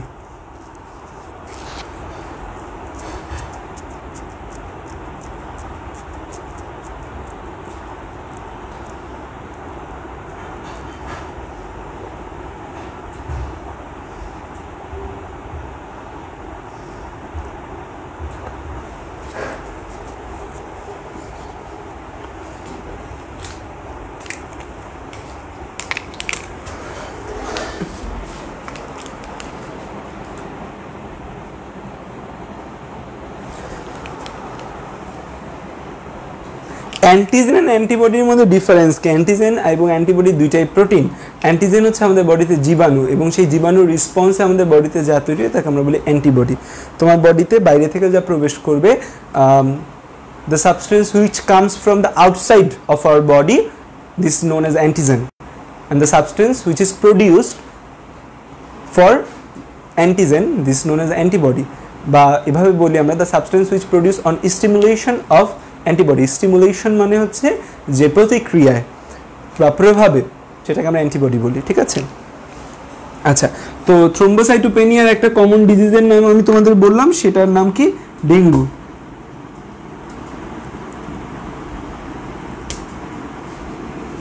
দেখো মশা, সব মশা যে ডেঙ্গু মশা এরকম তো না, সব মশা যে এডিস মশা এবং তার মধ্যে ডেঙ্গি ভাইরাসের জীবাণু আছে, দ্যাট নট লাইক দ্যাট। তো ডেঙ্গুতে আমাদের এই 1 লাখের নিচে নেমে যায়। ডেঙ্গুতে নর্মালি আমাদের প্লেটিলেটের সংখ্যা কত নিচে নেমে যায়? 1 লাখের নিচে। হ্যাঁ, 10,000 হওয়ার পরও সেই পেশেন্টগুলো বেঁচে ছিল। অনেক পেশেন্টেরই 10,000 হয়ে যায়। বারে কখন? বারে থ্রোম্বোসাইটোসিস দেখা যায়। বারে হচ্ছে যে নর্মালি কিছু ডিজিজের ক্ষেত্রে বাড়ে, যেমন leukaemia type, blood cancer type কিছু ডিজিজে নর্মালি বাড়ে। এভাবে বাড়ার খুব বেশি ইনসিডেন্স এদের নাই। বেড়ে গেলেও কিন্তু বিপদ। তোমার মনে হতে পারে যে এটা আমাদের বডিতে যত থাকবে তত মনে হয় ভালো না, বেড়ে গেলেও কিন্তু এটা আমাদের রক্ত জমাট বাঁধাইতে একটা হেল্প করে ফেলবে। তো দেহের ভেতরে রক্ত জমাট বেঁধে যাবে, এরকম একটা ঝামেলা টাইপের হবে। ওই আমার ডাস্টার গেল কই পেয়েছি। ওকে, এবার আসো যে প্লেটিলেট বা অনুচক্রিকা। ও আরেকটা কথা জানতে হবে, প্লেটিলেট বা অনুচক্রিকার আয়ুষ্কাল হচ্ছে 8 থেকে 12 দিন। প্লেটিলেট বা অনুচক্রিকার আয়ুষ্কাল কত? 8 থেকে 12 দিনের মতো ওরা বাঁচে। সো দ্যাটস ওয়াই কারো কিন্তু আয়ুষ্কাল খুব বেশি না, প্লেটিলেট বা অনুচক্রিকা কিন্তু বেশি দিন বাঁচে না, 8 থেকে 12 দিন বাঁচে। এবং আমরা যে সংখ্যাগুলো পড়ি, রক্তকণিকা এত হাজার সব কিন্তু 1 মিলিলিটারের জন্য পড়ি, তাই না? এই যে আমরা 1.5 লাখ থেকে কত পড়লাম? 4 লাখ, এটা কি 1 মিলিলিটারের মধ্যে আমাদের, ঠিক আছে? আচ্ছা, প্লেটিলেট বা থ্রোম্বোসাইটের আমরা যদি হচ্ছে যে গঠন বলি, গঠন বললে এর দুইটা গঠন আমাদের জন্য খুবই ইম্পর্টেন্ট। আচ্ছা, প্লেটিলেট বা অনুচক্রিকার মধ্যে কিন্তু কোনো নিউক্লিয়াস থাকে না, এটা মাথায় রাখতে হবে। একটা জিনিস আমাদের জন্য ইম্পর্টেন্ট, ফার্স্টের যে ব্যাপারটা সেটা হচ্ছে যে এর সাইটোপ্লাজমের মধ্যে কি কি জিনিস থাকে সেটা আমাদের মাথায় রাখতে হবে। এর সাইটোপ্লাজম, এদের যে সাইটোপ্লাজম রয়েছে, এই সাইটোপ্লাজমের মধ্যে আমাদের প্রথমে মাইটোকন্ড্রিয়া থাকে। কি থাকে? মাইটোকন্ড্রিয়া। এদের মধ্যে যে মাইটোকন্ড্রিয়া থাকে, সেই মাইটোকন্ড্রিয়াগুলো আমাদের কি তৈরি করে? মাইটোকন্ড্রিয়াগুলো এটিপি ও এডিপি তৈরি করে। কি তৈরি করে? এটিপি এবং এডিপি তৈরি করে হচ্ছে মাইটোকন্ড্রিয়াগুলো। এদের মধ্যে আরেকটা থাকে এন্ডোপ্লাজমিক রেটিকুলাম ও গোলগি বডি। কি থাকে? এন্ডোপ্লাজমিক রেটিকুলাম এবং গোলগি বডিস। এই এন্ডোপ্লাজমিক রেটিকুলাম এবং গোলগি বডিস যে রয়েছে, তারা এদের দেহে বিভিন্ন প্রোটিন, বিভিন্ন এনজাইম এবং ক্যালসিয়াম আয়ন এগুলো তৈরি করে। তো এদের বডিতে এন্ডোপ্লাজমিক রেটিকুলাম ও গোলগি বডিস থাকে। না, ডায়াবেটিক্স হলে হচ্ছে যে আমাদের প্লেটিলেট সংখ্যা কমে না, ডায়াবেটিক্সের পেশেন্টদের ক্ষেত্রে আমাদের যেটা হয় রক্ত জমাট বাঁধতে দেরি হয় কেন সেটা বলছি যে ব্লাডে গ্লুকোজের পরিমাণ বেশি থাকে, ব্লাড গ্লুকোজের পরিমাণ বেশি থাকার কারণে হয়। তাদের প্লেটিলেট সংখ্যা কমে না, বাট তাদের প্লেটিলেটের অ্যাক্টিভিটি বা কার্যক্রম কমে যায়, প্লেটিলেট আগের মতো আর ভালোভাবে কাজ করতে পারে না। তারপর হচ্ছে এদের মধ্যে আমাদের মাইক্রোফাইব্রিল থাকে, কিছু মাইক্রোফাইব্রিল কি থাকে আমাদের, অ্যাক্টিন অ্যান্ড মায়োসিন থাকে, অ্যাক্টিন এবং মায়োসিন। এদের মধ্যে একটা প্রোটিন থাকে, খুবই গুরুত্বপূর্ণ প্রোটিন, যে প্রোটিনটাকে আমরা বলি থ্রম্বোস্থিন, বাংলা লিখি, ইংরেজি লিখলে বানান ভুল হবে, থ্রম্বোস্থিন নামক প্রোটিন থাকে। এই থ্রম্বোস্থিন নামক যে প্রোটিনটা আছে, এই প্রোটিনটার কাজ কি, এই প্রোটিনটার কাজ হচ্ছে ব্লাড কোয়াগুলেশনে হেল্প করে। তারা কিসে হেল্প করে, ব্লাড কোয়াগুলেশন, ব্লাড কোয়াগুলেশন মানে রক্ত জমাট বাঁধা, ব্লাড কোয়াগুলেশন মানে কি, রক্ত জমাট বাঁধতে তারা হেল্প করে। সো আমরা মাইটোকন্ড্রিয়ার মধ্যে এটিপি ও এডিপি পাই, এন্ডোপ্লাজমিক রেটিকুলাম এবং হচ্ছে গোলগি বডিজ যারা রয়েছে তারা প্রোটিন, এনজাইম এবং ক্যালসিয়াম আয়ন তৈরি করে। মাইক্রোফাইব্রিল, অ্যাক্টিন এবং মায়োসিন, এই অ্যাক্টিন এবং মায়োসিনের কাজটা কি হবে তাইলে, আমি যদি বলি অ্যাক্টিন এবং মায়োসিনের কাজটা কি, অ্যাক্টিন এবং মায়োসিনের কাজ হচ্ছে প্লেটিলেট, শুধু পি লিখছি, ঠিক আছে, প্লেটিলেট সংকোচন, প্লেটিলেটটাকে সংকোচন করতে সাহায্য করবে এরা।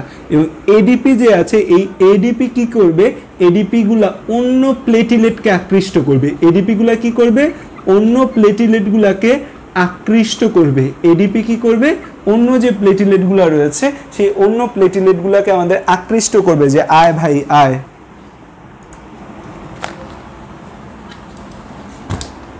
থ্রম্বোসাইটোপেনিয়া হলে কি হবে, থ্রম্বোসাইটোপেনিয়া হলে কি হবে, তুমি দেখো একটু পর থ্রম্বোসাইটোসিসের কাজ কি।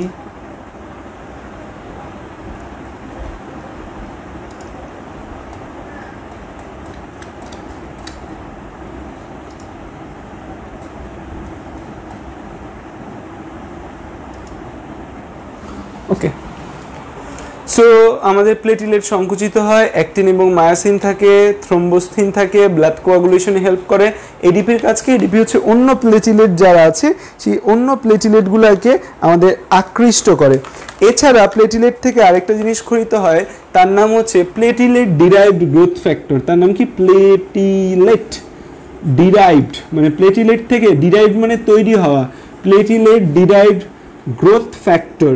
সেই প্লেটিলেট ডিরাইভড গ্রোথ ফ্যাক্টরের কাজ কি, দেখো প্লেটিলেট ডিরাইভড গ্রোথ ফ্যাক্টর এদের কাজ হচ্ছে এই যে আমাদের রক্ত কেন পড়বে, কোনো জায়গায় আমাদের টিস্যু ইনজুরি হলেই তো রক্ত পড়বে, তার মানে ব্লাড ভেসেলটা যখন কেটে যাবে, দ্যাট মিনস ব্লাড ভেসেলের ভেতরের যে অংশ তাকে আমরা বলি এন্ডোথেলিয়াম। কি বলি, ব্লাড ভেসেলের ভেতরের অংশকে এন্ডোথেলিয়াম।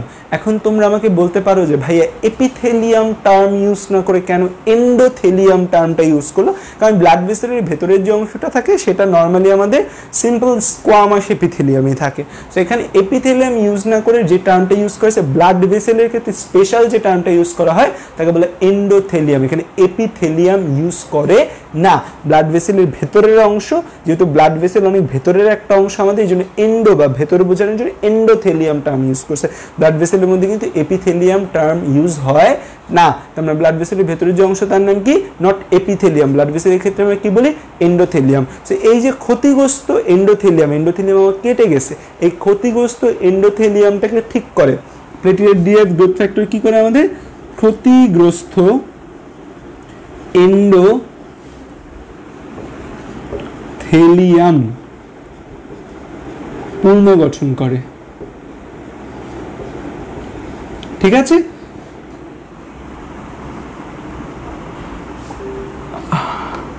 নুসরাত অ্যান্সার পাবা, অন্য প্লেটিলেটকে কেন আকৃষ্ট করে, এটা জাস্ট এখন লিখে দিলাম, অ্যান্সার অবশ্যই দিব।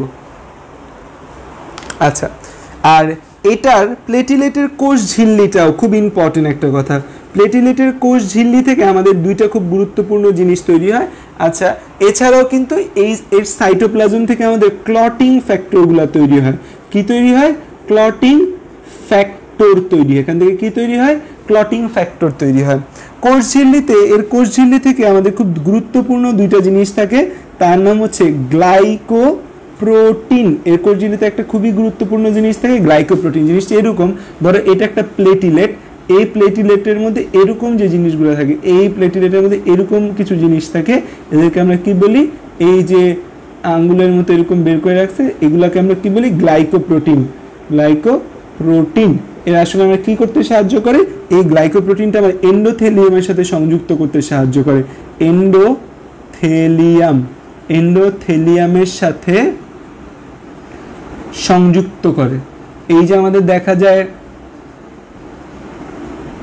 আমরা বলি যে প্লেটিলেটগুলো সংযুক্ত হয়, এই এন্ডোথেলিয়ামের সাথে প্লেটিলেট নর্মালি সংযুক্ত হবে না, কিছু বিপজ্জনক পরিস্থিতিতে আমাদের দেহকে রক্ষা করার জন্য সংযুক্ত হবে।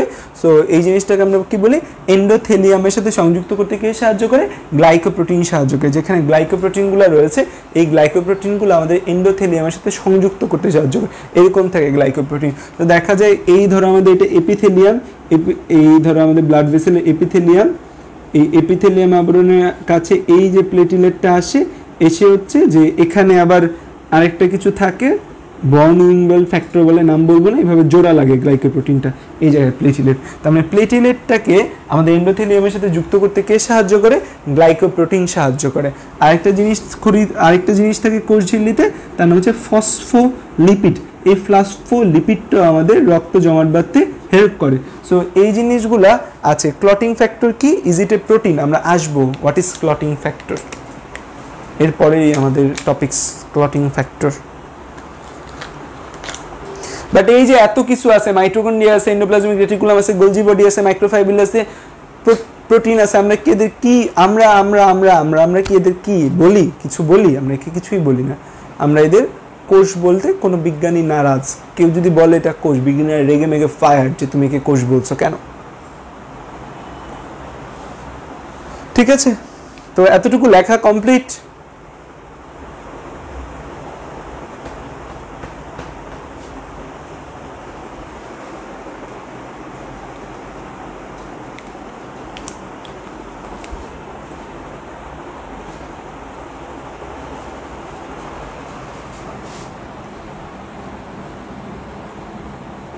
কোনগুলা সব কোষ ঝিল্লিতে থাকে, এগুলা, এই যে mitochondria, endoplasmic reticulum, microfibril, protein, platelet derived growth factor, এগুলা কোষ ঝিল্লিতে গ্লাইকোপ্রোটিনটা থাকে মেইনলি। ফসফোলিপিডের কাজ মেইনলি ব্লাড ক্লটিং এর মধ্যে, ব্লাড কোয়াগুলেশনের কিছু ধাপেই ফসফোলিপিডটা ব্যবহৃত হয়। শাহরিয়ার কবির কি বললা, কোনটা কোষ ঝিল্লিতে থাকে রে?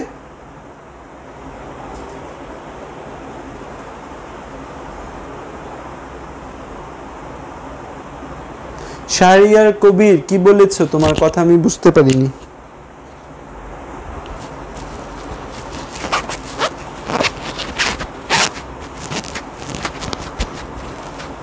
হ্যাঁ, গ্লাইকোপ্রোটিন আর ফসফোলিপিড তো কোষ ঝিল্লিতেই লেখা, কোষ ঝিল্লি এবং কোষ ঝিল্লিতেই তো লেখে যে কোষ ঝিল্লিতে গ্লাইকোপ্রোটিন আর ফসফোলিপিড থাকে। ও তুমি বলতে চাইছো নর্মাল কোষ ঝিল্লিতেই তো ফসফোলিপিড আর গ্লাইকোপ্রোটিন থাকে। হ্যাঁ, নর্মাল কোষ ঝিল্লিতেই ফসফোলিপিড আর গ্লাইকোপ্রোটিন থাকে। তো ওদের কোষ ঝিল্লি ওর থেকে আলাদা না, ওদের কোষ ঝিল্লিতে থাকে, এবং কোষ ঝিল্লিটির স্পেশাল কাজ হচ্ছে এই, মানে ওদের আলাদাভাবে কাজ বোঝানো হলো।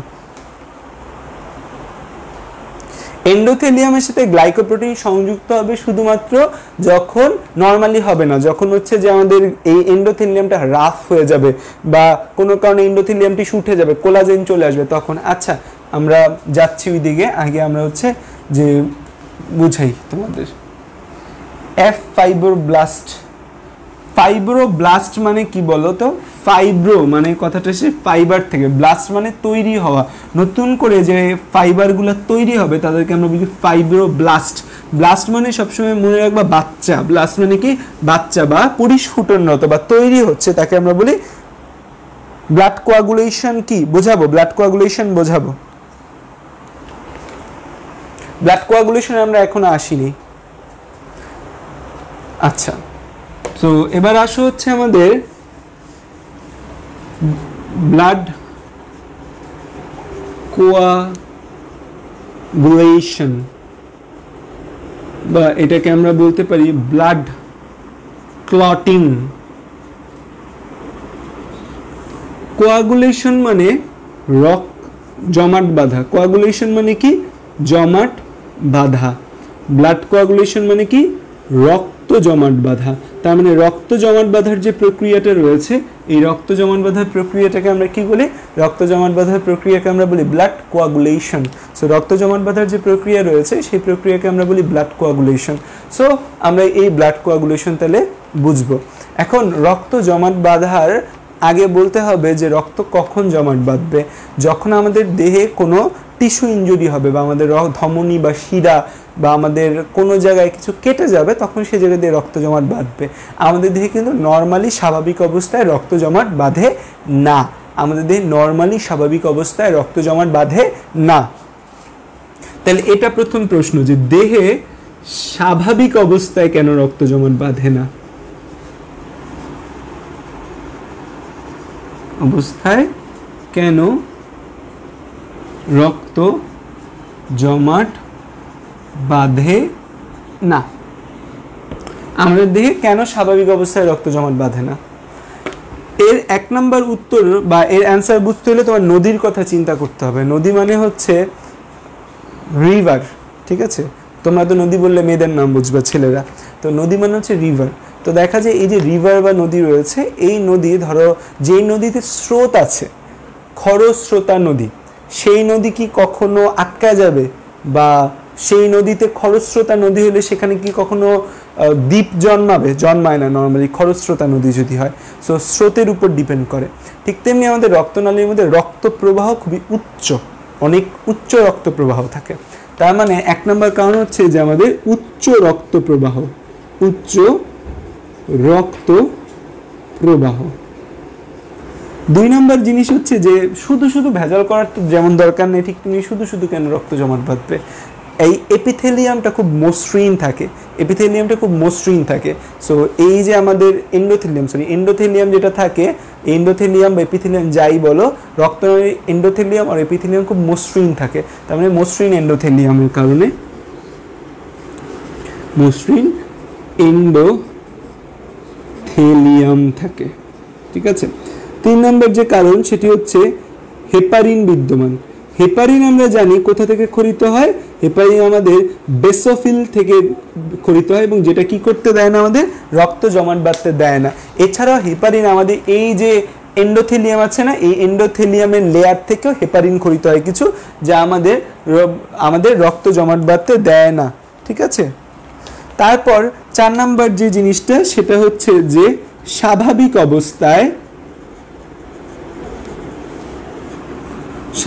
অবস্থায় অ্যান্টিকোয়াগুলেন্ট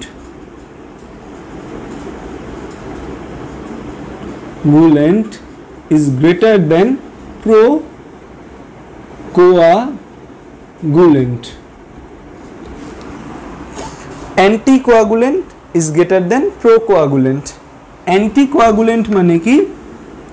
যারা রক্ত জমাট বাঁধতে দেয় না, রক্ত জমাট বাঁধতে দেয় না, তাদেরকে আমরা কি বলি? অ্যান্টিকোয়াগুলেন্ট।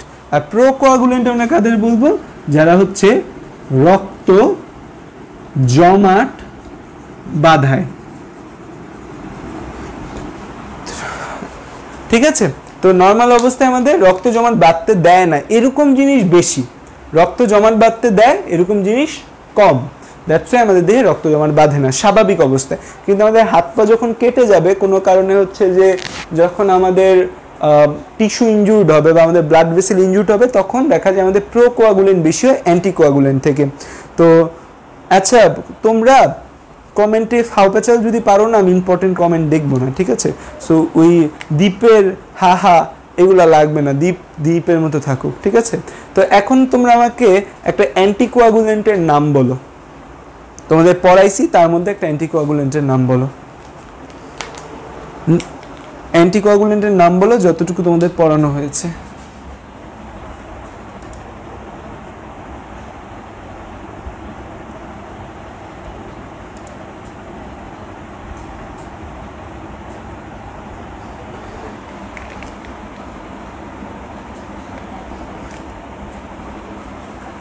হেপারিন 41 জন হয়ে গেছে, মানুষ দেখে আরো কমে গেছে লাইভে। ওকে, আমাদের ইম্পর্টেন্ট জিনিস কিন্তু আমরা এখনো পড়িনি। সো যারা লাইভে থাকতেছো না তারা বোকামি করতেছো। Heparin. So heparin is one kind of anticoagulant, ঠিক আছে। আর এখানে তো আছে আমাদের প্রোকোয়াগুলেন্ট, প্রোকোয়াগুলেন্টের মধ্যে আমাদের কোয়াগুলেশন ফ্যাক্টরগুলো আসবে heparin. Heparin is our one kind of anticoagulant. Okay, আসো তো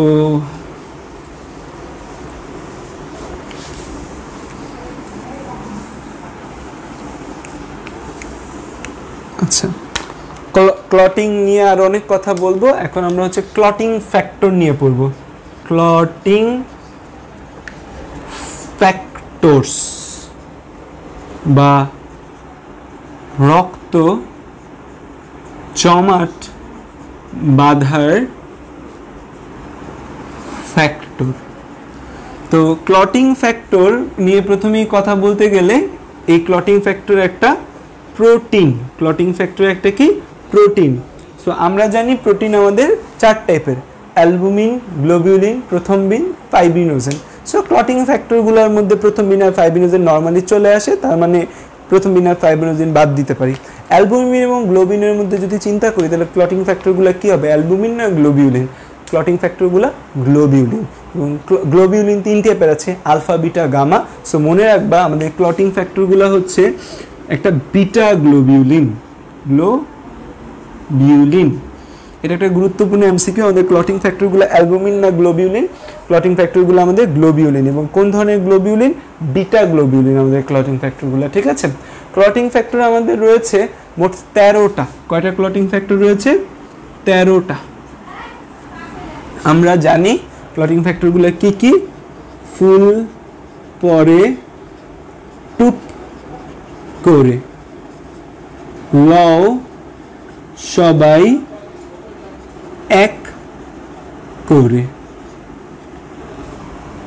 শার্ট পরে হও ফুলবাবু।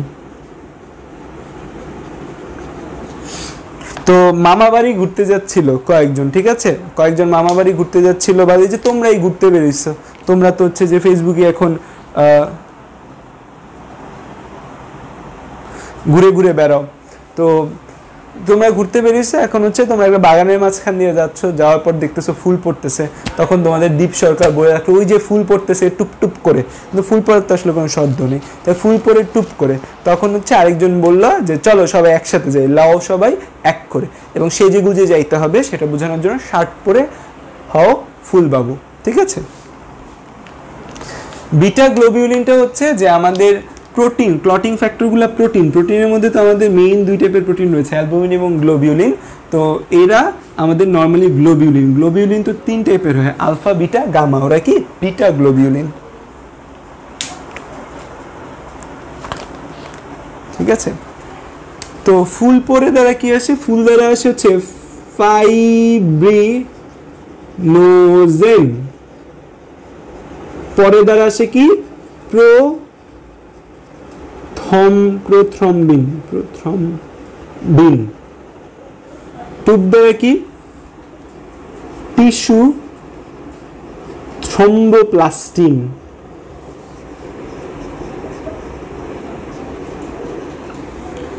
করে দ্বারা কি বোঝায়? Calcium 2+ ion. আমি এমসিকিউ দিলে কিন্তু ক্যালসিয়াম আয়ন দিয়ে দিন, ক্যালসিয়াম 2+ আয়ন। ল দ্বারা কি আসে? ল্যাবাইল ফ্যাক্টর। সবাই দ্বারা কি আসে? Stable factor.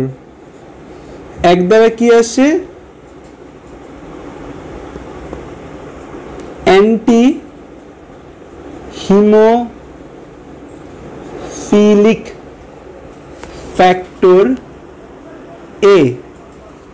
করে দ্বারা কি আসে? অ্যান্টি হিমোফিলিক ফ্যাক্টর বি, বা আমরা বলি ক্রিসমাস ফ্যাক্টর।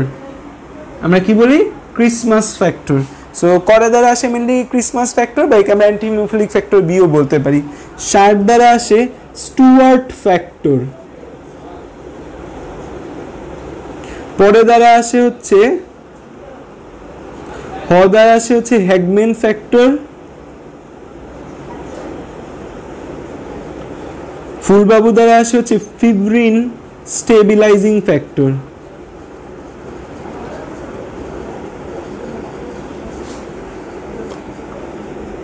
ফ্যাক্টর। পরে দ্বারা আসে, পরে দ্বারা কি আসে ভুলে গেছি তো।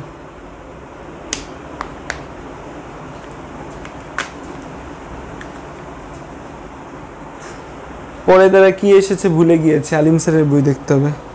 এই না, তোমরা কেউ কমেন্টে বলো পরে দ্বারা কি হয়। এই 11 নম্বর ফ্যাক্টরটার নাম কি?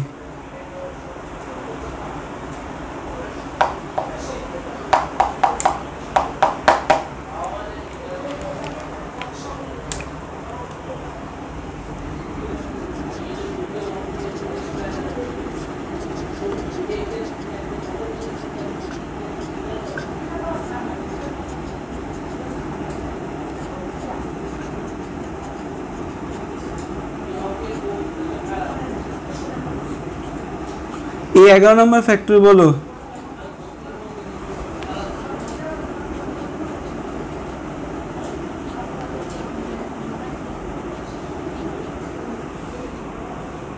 না, প্রো কনভার্টিং না, প্রো কনভার্টিং তো এই জায়গায় plasma, plasma thromboplastin antecedent, plasma plasma thromboplastin antecedent, বা এটাকে, এটার আরেকটা নাম হচ্ছে অ্যান্টি হিমোফিলিক ফ্যাক্টর সি। এই যে 7 নাম্বারটা আছে না, 7 নাম্বারটা আরেক নাম হচ্ছে প্রো কনভার্টিং, স্টেবল ফ্যাক্টর আরেকটা নাম হচ্ছে প্রো কনভার্টিং।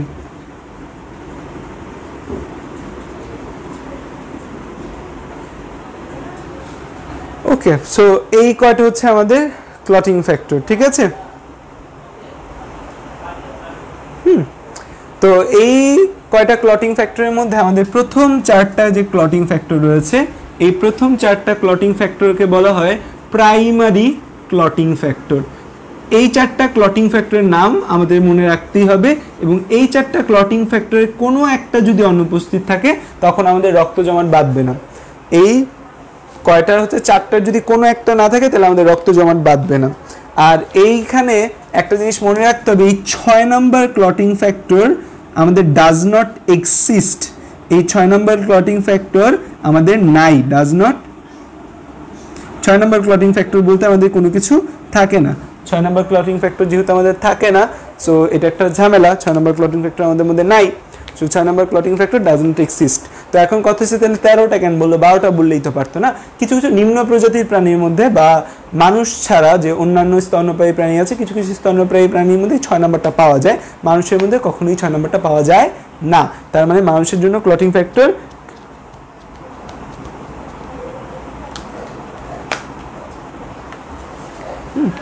সো আমরা মনে রাখবো ফুল পরে টুপ করে লও সবাই এক করে, শার্ট পরে হও ফুল বাবু। তাহলে বলো, ফুল দ্বারা কি? ফাইব্রিনোজেন, পরে দ্বারা প্রথমবিন, টুপ দ্বারা টিস্যু থ্রম্বোপ্লাস্টিন, করে দ্বারা ক্যালসিয়াম, ল দ্বারা ল্যাবাইল ফ্যাক্টর, সবাই দ্বারা স্টেবল ফ্যাক্টর, এক দ্বারা অ্যান্টি হিমোফিলিক ফ্যাক্টর, করে দ্বারা ক্রিসমাস ফ্যাক্টর, শার্ট দ্বারা স্টুয়ার্ট ফ্যাক্টর, পরে দ্বারা প্লাজমা থ্রোম্বোপ্লাস্টিন অ্যান্টিসিডেন্ট বা অ্যান্টি হিমোফিলিক ফ্যাক্টর সি, হ দ্বারা হেগম্যান ফ্যাক্টর, ফুল বাবু দ্বারা ফিব্রিন স্টেবিলাইজিং ফ্যাক্টর। সো এই যে জিনিসগুলো আছে, এই জিনিসগুলো হচ্ছে যে একদম ভালো করে কয়েকবার পড়বা, ঠিক আছে, 2 বার লিখবা, মুখস্থ হয়ে যাবে। এখন এখান থেকে একটা ইম্পর্টেন্ট কথা আছে যে হিমোফিলিয়া, কারণ আমরা হিমোফিলিক ফ্যাক্টর পড়তেছি, হিমোফিলিয়া, হিমোফিলিয়াটাকে বলা হয় রয়্যাল ডিজিজ বা রাজকীয় রোগ। হিমোফিলিয়া আমাদের 3 টাইপের, haemophilia type A, haemophilia type B, haemophilia type C. তো হিমোফিলিয়া রোগীদের আসলে কি হয়? হিমোফিলিয়া রোগীদের ক্লটিং ফ্যাক্টর নাই। ক্লটিং ফ্যাক্টর না থাকলে তাদের কি হবে? তাদের হচ্ছে যে আমাদের রক্ত জমাট বাঁধবে না, রক্ত জমাট বাঁধতে সমস্যা হবে, তার মানে তাদের ক্লটিং টাইম বেড়ে, তাদের হচ্ছে ক্লটিং টাইম বেড়ে যাবে।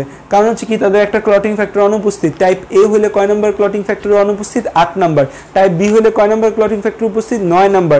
টাইপ সি হলে কয় নম্বর ক্লটিং ফ্যাক্টর অনুপস্থিত? 11 নম্বর ক্লটিং ফ্যাক্টর অনুপস্থিত। তো ক্লটিং ফ্যাক্টর নাই, তার মানে রক্ত জমাট বাঁধার সময় তাদের বিলম্বিত হবে, তার মানে তাদের ক্লটিং টাইম বেড়ে যাবে।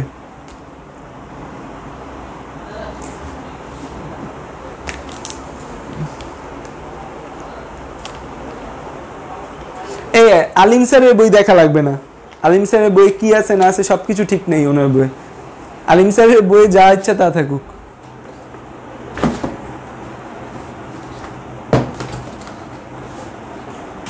দাঁড়াও দেখে নি আলিম স্যারের বই কি আছে। এই যে ক্রিসমাস ফ্যাক্টর কম বেশি হলে টাইপ বি হিমোফিলিয়া বা একে ক্রিসমাস হিমোফিলিয়া বলা হয়, ক্রিসমাস ডিজিজ। হ্যাঁ এই যে আলিম স্যারের বইয়ে তো হচ্ছে, ও আলিম স্যারের বইয়ে ভুল বলা আছে, আলিম স্যারের বইয়ে ফ্যাক্টর 10কে বলছে অ্যান্টি হিমোফিলিক ফ্যাক্টর, কিন্তু ফ্যাক্টর 10 স্টুয়ার্ট ফ্যাক্টরি, ফ্যাক্টর 9 হচ্ছে অ্যান্টি হিমোফিলিক ফ্যাক্টর। এই জিনিসটা আলিম স্যার হচ্ছে যে প্যাচ গোছ লাগায় ফেলছে, বুঝছো? এই জিনিসটা আলিম স্যারের বই থেকে দেখার দরকার নেই। আলিম স্যার এই ব্যাপার নিয়ে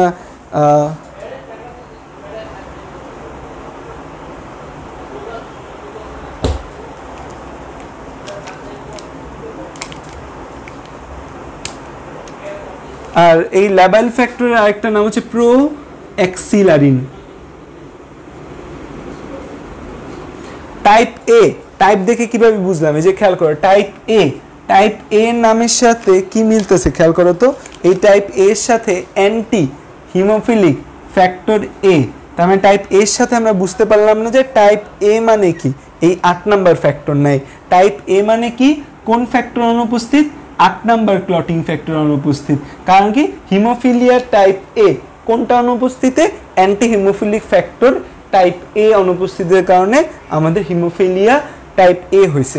হিমোফিলিয়া বি এটা কি দ্বারা হবে, এটা হবে অ্যান্টি হিমোফিলিক ফ্যাক্টর বি এর অনুপস্থিতিতে। তো অ্যান্টি হিমোফিলিক ফ্যাক্টর বি যেটা রয়েছে সেটা কয় number clotting factor, 9 number clotting factor, বা এটাকে বলা হয় ক্রিসমাস ডিজিজও বলা হয়। কি বলা হয়, Christmas disease. Type C, type C কোনটার অনুপস্থিতিতে, অ্যান্টি হিমোফিলিক ফ্যাক্টর সি এর অনুপস্থিতিতে। তার মানে এই যে 11 নাম্বার ক্লটিং ফ্যাক্টর অনুপস্থিতিতে টাইপ সি হবে। আরে মেহেদি কই থাকো, বললামই তো 6 নাম্বার ক্লটিং ফ্যাক্টর আমাদের থাকে না, 6 number clotting factor does not exist, 6 number clotting factor আমাদের থাকে না, ঠিক আছে? তো মানুষের থাকে না কিন্তু অন্যান্য প্রাণীর মধ্যে থাকে, এই জন্য আমরা ক্লটিং ফ্যাক্টর 13টাই বলি। আলিম স্যারের বই মোস্ট অফ দ্য জায়গায় ভালো, 6 number clotting factor does not exist, মানব দেহে থাকে না, অন্যান্য প্রাণীতে থাকে। আলিম স্যারের বই অন্যান্য ক্ষেত্রে ভালোই আছে, এই জায়গায় আলিম স্যারের মানে এই 4টা দিতে গিয়ে একটু ওলট পালট করে ফেলেছে।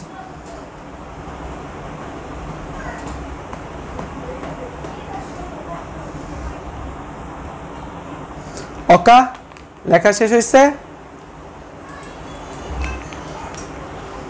ক্রিসমাস ডিজিজ কেন বলা হয়, মোস্ট প্রবাবলি এটা ক্রিসমাসের সময় আবিষ্কার হয়েছে, এই জন্য মনে ক্রিসমাস ডিজিজ বলা হয়।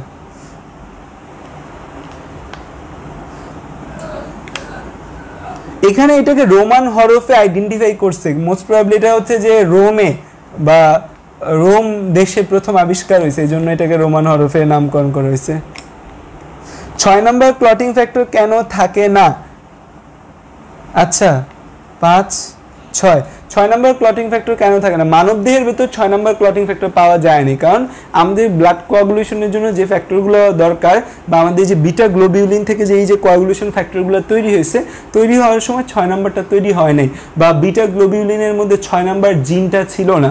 বিটা গ্লোবিউলিনের মধ্যে আমাদের দেহে 12টা জিন 13টা জিন থাকে, এর মধ্যে 6 নাম্বার যে জিনটা থাকে সে এক্সপ্রেস করে না, সে কোনো প্রোটিন তৈরি করে না, কিন্তু বাকি যে জিনগুলো রয়েছে, বাকি 12টা যে জিন রয়েছে সেই 12টা জিন এক্সপ্রেস করে এবং সেগুলো থেকে প্রোটিন তৈরি হয়। লেখা শেষ তোমাদের।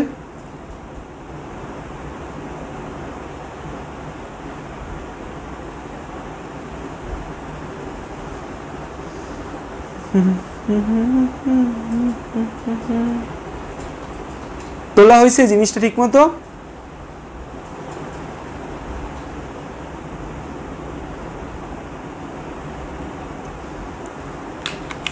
Shaju and Mabia said they done. একজন একজন করে কমতেছে ভাই, যারা চইলা যাও তো, ক্লাসের মাঝখানে চইলা না যে চইলা যাও, ক্লাস করতেই আসো কেন তোমরা, লাইভ ক্লাস করবে, করবে রেকর্ডেড ক্লাস করবে, ক্লাসের মাঝখানে মানুষ কমে, যারা ক্লাস করবে না এখনই চলে যাও, এরকম বারবার মানুষ কমা দেখতে খুবই বিরক্ত লাগে।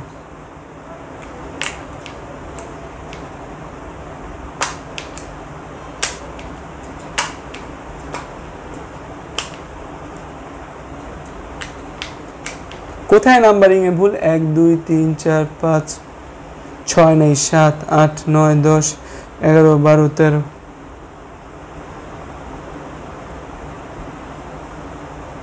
ফার্স্টেই তো বলছি 6 নম্বর ক্লটিং ফ্যাক্টর থাকবে না, আমাদের মানবদের 6 নম্বর ক্লটিং ফ্যাক্টর থাকে না।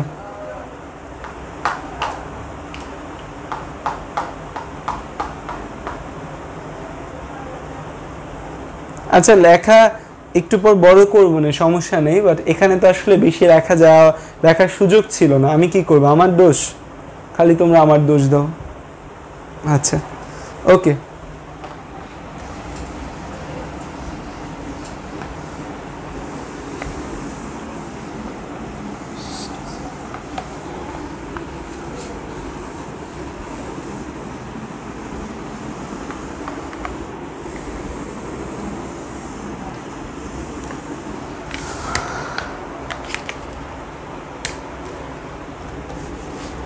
দেখো হেমোস্ট্যাসিস, হেমো মানে ব্লাড, স্ট্যাসিস মানে কি? স্টেবল। তার মানে রক্তকে স্টেবল রাখা, রক্তকে দেহ থেকে বের হয়ে যেতে না দেওয়া, এই প্রক্রিয়াটাকে কি বলা হয়? এই প্রক্রিয়াটাকে বলা হয় হেমোস্ট্যাসিস। এটাকে কি বলা হয়? হেমোস্ট্যাসিস, রক্তকে বের হয়ে যেতে না দেওয়া। তার মানে আমাদের দেহে রক্তটাকে ঠিকঠাক রাখতে হবে। এই রক্ত ঠিকঠাক রাখার যে প্রক্রিয়া বা রক্ত জমাট বাঁধার যে প্রক্রিয়া, এই প্রক্রিয়াটাকে আমরা বলি হেমোস্ট্যাসিস বলি।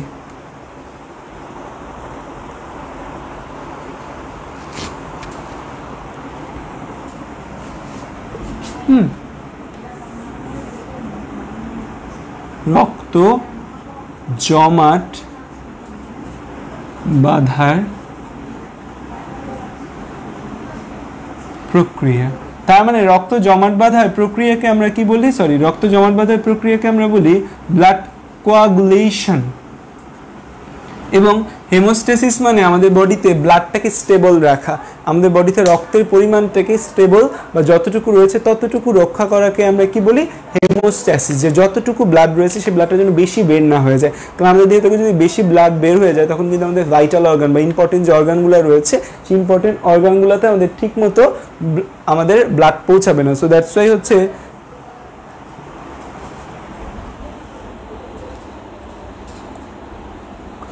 Firoz Ahmed, that means Nuha. আজকে ক্লাস কতক্ষণ? আজকে ক্লাস আশা করি অলরেডি 1 ঘন্টা 18 মিনিট চলতেছে। ইনশাল্লাহ ক্লাস আমরা হচ্ছে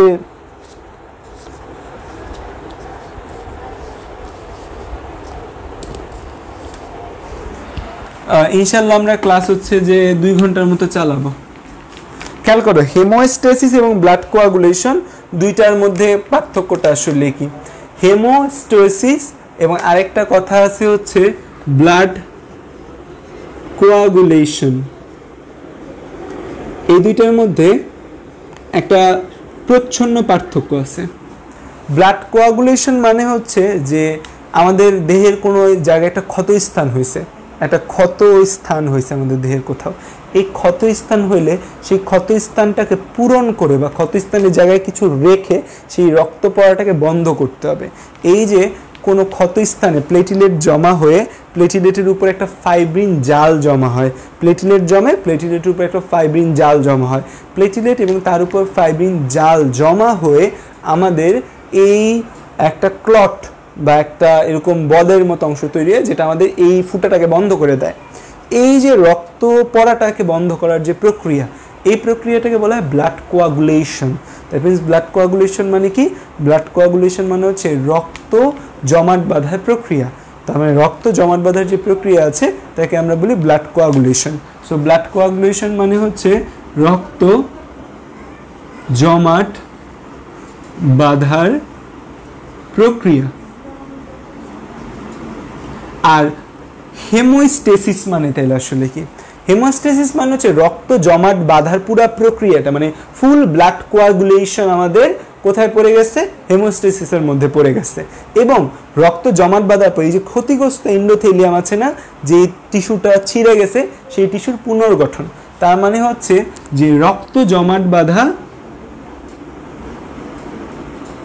ও ক্ষতিগ্রস্ত টিস্যুর পুনর্গঠন, ক্ষতিগ্রস্ত টিস্যুর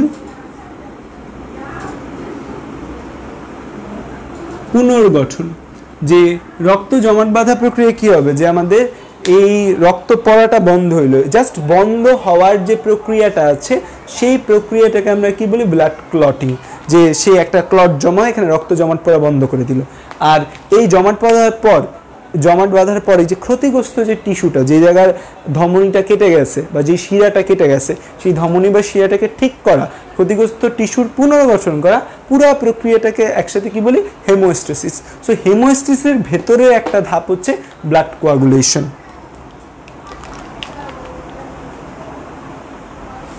কার নেট স্লো? আমার নেট ঠিক আছে।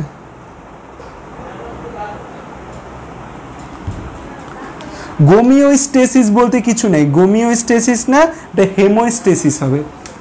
আর আরেকটা আছে হোমিওস্টেসিস। হোম মানে কি, বাসা না? হোম মানে কি, বাসা। আর হেম মানে কি, হেম মানে ব্লাড। হোমিওস্টেসিস মানে বাসায় স্টেবল অবস্থা। বাসা মানে কি, দেহ। আমাদের দেহে একটা স্টেবল অবস্থা নিয়ে আসাকে আমরা কি বলি, হোমিওস্টেসিস বলি।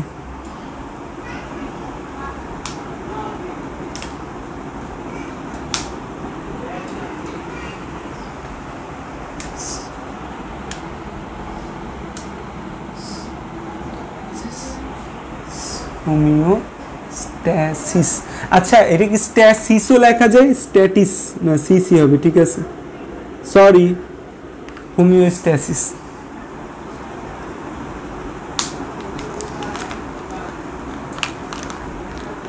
হ্যাঁ, হোমিওস্ট্যাসিসের ধাপ আমি পড়াবো। হোমিওস্ট্যাসিস 4টা ধাপ। আচ্ছা, 2 মিনিট ব্রেক, 3 মিনিট ব্রেক দিলাম। তোমরা এখন আমাকে প্রশ্ন জিজ্ঞাসা করো। মুক্তার হোসেন, সরি, মিষ্টি আমাকে জিজ্ঞাসা করছে, ভাই আপনি ডেলি কয় ঘন্টা ঘুমান? মিষ্টি, আমি ডেলি 9 থেকে 10 ঘন্টা ঘুমাই এখন, কারণ আমার কাজ নেই কোনো। আমার কাজ হচ্ছে একটা, তোমাদের পড়ানো আর হচ্ছে বই লেখা। তোমাদের জন্য বই লিখতেছি, আর কোনো কাজ আমার আপাতত নেই। আপাতত আমি নিজেও আমার পড়ালেখা থেকে একটু ছুটি নিয়েছি, কালকে থেকে ক্লাস শুরু হবে আমার, দোয়া করে আমার ক্লাসের জন্য।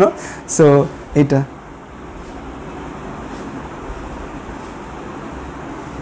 হ্যাঁ,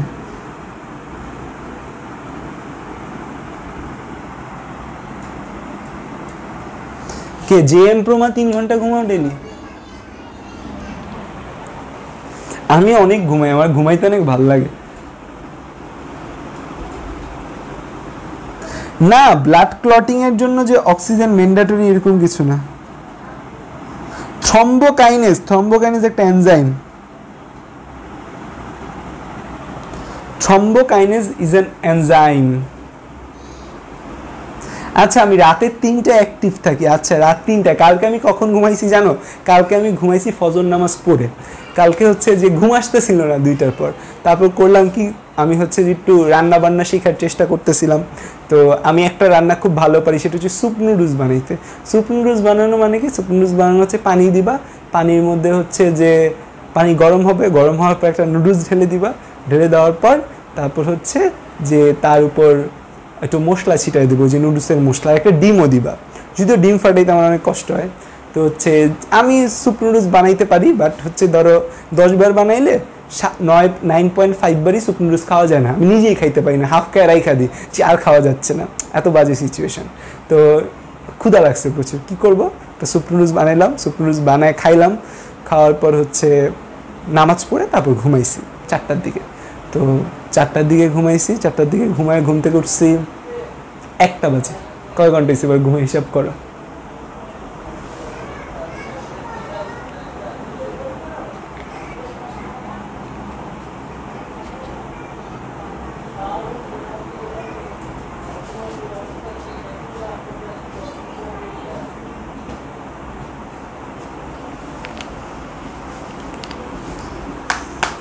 হ্যাঁ, আমি চাও বানাইতে পারি, বুঝছো? আমি চা বানাইলেও কেউ খাইতে পারি, এই জন্য আমি কফি খাই। শাহরিয়ার কবির বলছে, ভাই বিয়ে করে ফেলেন। বিয়ে করবো অবশ্যই, মুসলমান মানুষ, ছেলে মানুষ, বিয়ে তো করবোই। বয়স হোক একটু, এই যে দাড়ি রাখা শুরু করছি, দাড়ি একটু বড় হোক তারপর বিয়ে করব। আর হচ্ছে যে বিয়ে করব ইচ্ছা ছিল নেক্সট ইয়ারে করার, বাট করোনার কারণে তো 6 মাস পিছিয়ে গেলাম। না বানাইতে আর খাইতে 2 ঘন্টা লাগে না, বানাইতে আর খাইতে 20 মিনিটের মতো লাগছে। কারণ গরম জিনিস তো ফুদিয়া খাওয়া লাগে, গরম তার মানে গিলে ফেলা যায় না। তাও আবার অখাদ্য খাইতে তো একটু টাইম লাগে, মানে সুখাদ্য হইলে সে খাইতে টাইম কম লাগতো। হ্যাঁ, আমার ছোটবেলায় একটা ড্রিম ছিল যে আমি ডাক্তার হবো আর একটা শেফ হবো, মাস্টার শেফদের জার্নি দেখলে খুব মজা লাগতো। আর এই মাস্টার শেফরা কিচেনে কীভাবে টুকটুক করে কেটে ফেলে। যেমন আমার গর্ডন রামসেকে খুব ভালো লাগে, গর্ডন রামসের কুকিং দেখতে আমার খুব ভালো লাগে। গর্ডন রামসের একটা ভিডিও আছে, তোমরা দেখছো কিনা, চোখ বন্ধ করে কাটে, একটা চিকেনকে 8 পিস করে। সো গর্ডন রামসি ভিডিও দেখতে আমার খুব ভালো লাগে। তা আমারও ছোটোবেলা থেকে ইচ্ছা ছিল শেফ হবো, বাট আমি শেফ হওয়ার ইচ্ছা, বাট আমি হচ্ছে যে কিচ্ছু রান্না করতে পারি না।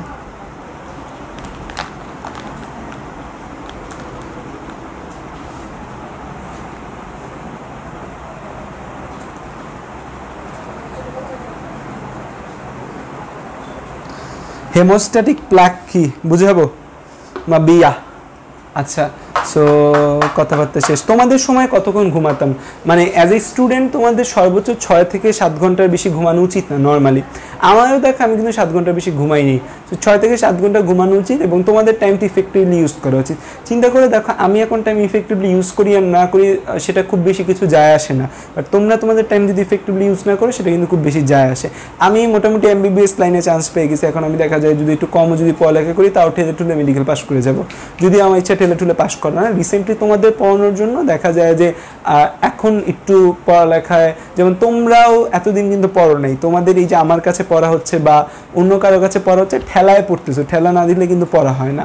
সো দেখা যায় আমি চেষ্টা করছি আমার একাডেমিক লাইফটাকে হালকা পাতলা ঠিক রাখার, প্রতিদিন 1-1.5 ঘন্টা বা 2-2.5 ঘন্টার মতো পড়ার, বাট তোমাদের জার্নিটা কিন্তু খুব ইম্পর্টেন্ট। আমি কিন্তু অলরেডি মেডিকেলে চান্স পেয়ে গেছি, তোমরা কিন্তু এখন মেডিকেল বা কোথাও চান্স পাও নেই। তো একটা জায়গায় চান্স পাওয়ার পর তারপর তুমি তোমার লাইফটাকে কীভাবে মডিফাই করবে সেটা তোমার ব্যক্তিগত ব্যাপার, বাট একটা জায়গায় চান্স পাওয়াটা কিন্তু মোস্ট ইম্পর্টেন্ট একটা জিনিস, ঠিক আছে? যেমন আমার যখন নর্মালি কলেজ খোলা থাকতো, থাকলে আমার রুটিনটা কি ছিল জানো?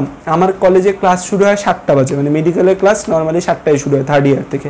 ফার্স্ট ইয়ারে 8টায় থাকে, তো 7টায় ক্লাস, দ্যাট মিনস আমার 6:30 বাজে বের হইতে হয় বাসা থেকে, দ্যাট মিনস আমার উঠতে হয় 5:30 বাজে। তো 5:30 বাজে উঠতাম, 5:30 বাজে উঠে রেডি হয়ে 6:30 বাজে বের হইতাম, খেয়ে দিয়ে হালকা পাতলা একটু মানে আইটেম থাকতো, মানে মেডিকেলে তো রেগুলার পড়া থাকে, সো আইটেমের জন্য বের হতাম। তো আলটিমেটলি কলেজে গিয়ে পৌঁছাইতাম 8টা থেকে ক্লাস শুরু হইতো, 7টা থেকে ক্লাস শুরু হইতো, কোনো দিন 8টায় ক্লাস থাকতো, তো আলটিমেটলি 2:30 পর্যন্ত ক্লাস চলতো। তো 2:30 পর্যন্ত ক্লাসের পর বাসায় আসতাম, কোনো দিন আর্লি শেষ হয়ে গেলে বাসায় এসে 2:30টার দিকে আসতাম, 2:30-3টার দিকে বাসায় আসতাম। বাসায় এসে কোনো মতে খাওয়া দাওয়া, হালকা ন্যাপ নেওয়ার টাইম পেলে ন্যাপ নিতাম, নিয়ে 4টা থেকে পড়ানো শুরু করতাম। এই যে এখানে যারা পড়ে, জেরিন, জেইমা, তারপর হচ্ছে মিমিয়া, ওরা আমার কাছে পড়তো, 4টা থেকে পড়ানো শুরু করতাম, বা মিষ্টি ওদের বাসায় গিয়ে পড়াতাম, 4টা থেকে পড়ানো শুরু করতাম। 4টা থেকে 5টা একটা ব্যাচ চলতো, 5টা থেকে 6টা একটা ব্যাচ চলতো, তারপর 6:30 থেকে 8টা পর্যন্ত একটা ব্যাচ চলতো। তো নর্মালি আমার 8টা 8:30 পর্যন্ত রেগুলার ব্যাচ থাকতো। তো 4টা থেকে 8টা 8:30 পড়াতাম, পড়ায় বাসায় আসতাম 9টা বাজে এসে হালকা পাতলা একটু ফেসবুক বুতে 10টা বাজে পড়তে বসতাম, 10টা বাজে পড়তে বসে 10টা থেকে 1টা পর্যন্ত পড়ালেখা করতাম, পড়ালেখা করে ঘুমায় তারপর আবার নেক্সট দিন কলেজে যেতাম। সো দেখা যায় যে মেডিকেলে 4th ইয়ারের জার্নিটা একটু টাফ, 4th ইয়ার একটু পড়ালেখার প্রেশার। এখন তুমি যদি টিউশন না করো তাহলে তো তোমার এত প্রেশার নেই না, টিউশন করলে একটু প্রেশার বেশি। এখন দেখা যায় যে আমাদের বন্ধ চলতেছে, সবার পড়ালেখাই অফ। আমার সমসাময়িক যারা আছে তারা না পড়ালেখা করতেছে না তারা কিছু করতেছে, তাও আমি পড়ালেখা না করলে তোমাদের একটু পড়ায়া একটু সব কিছু ভালো চলতেছে, ঠিক আছে? সো এটাই হচ্ছে কথা, যে যখন যেভাবে থাকবে সেভাবে চলতে হবে। অ্যাডমিশন টাইমে প্রিপারেশনের সময় আমি ভাবছি একটা ভিডিও করবো যে কেন আমি ঢাকা মেডিকেল কলেজে চান্স পাইনি, এরকম একটা ভিডিও আজকে করার ইচ্ছা ছিল, কাল পরশু হয়তো করবো। ব্যাপারটা হচ্ছে যে আমি আমার লাইফে সবচেয়ে বেশি পড়ালেখা করছি আফটার টেস্ট পরীক্ষা, টেস্টের পর আমি প্রচুর পড়ালেখা করছি। অ্যাডমিশন টাইম আমি মোস্ট প্রবাবলি 4 থেকে 5 ঘন্টা ঘুমাইতাম, বেশি ঘুমাইতাম না। আমি যে কোচিংয়ে পড়তাম সেখানে 8টায় ক্লাস ছিল, তো রাত 2টা পর্যন্ত পড়তাম, 2টা পর্যন্ত 1:30-2টা পর্যন্ত পড়ে আমার আবার 2টার পর পড়লে চোখ দিয়ে পানি পড়তে থাকে। সো দেখা যায় 2টা পর্যন্ত পড়তাম, 2টা পর্যন্ত পড়ে দেন হচ্ছে যে আমি তোমার 6টা বাজে কোচিংয়ের জন্য বের হইতাম। আমি ফার্ম গেট ব্রাঞ্চে ভর্তি হয়েছিলাম, যদিও এটা আমার একটা বড় ভুল ডিসিশন ছিল।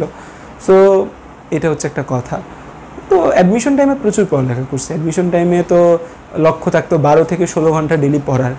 আর টেস্টের পর প্রচুর পড়তাম। টেস্টের পর মানে টেস্টের পর থেকে আমি মানে 2016 সাল পুরাটা আমি পড়ালেখা করছি। 2014তে ফার্স্ট ইয়ারে থাকতে খুব বেশি পড়ালেখা করা হয় নাই। সেকেন্ড ইয়ারে মানে ফার্স্ট ইয়ার ফাইনালের আগে একটা পড়ালেখার আগ্রহ ক্রিয়েট হয়েছে। মোবাইল চুরি গেছিল, মোবাইল চুরি হওয়ার পর খুব তেজ যাচ্ছে পড়ালেখা করে। বাট এমন আমি কখনো করি নাই যে পড়ালেখা ছেড়ে দেওয়া টোটালি। পড়ালেখার একটা গতি ছিল, হয়তো কখনো কম করছি বা কখনো বেশি করছি, বাট একদম টোটাল অফ পড়ালেখা সেটা করি নাই। পড়ালেখা চালায় যাইতে হবে, জড়তার সূত্রে পড়া যাবে না। জড়তার সূত্র মানে কি জানো? জড়তার সূত্র হচ্ছে যে স্থির বস্তু চিরকাল স্থির থাকবে, গতিশীল বস্তু চিরকাল গতিশীল থাকবে যদি না বাইরে থেকে কোনো বল প্রয়োগ করা হয়।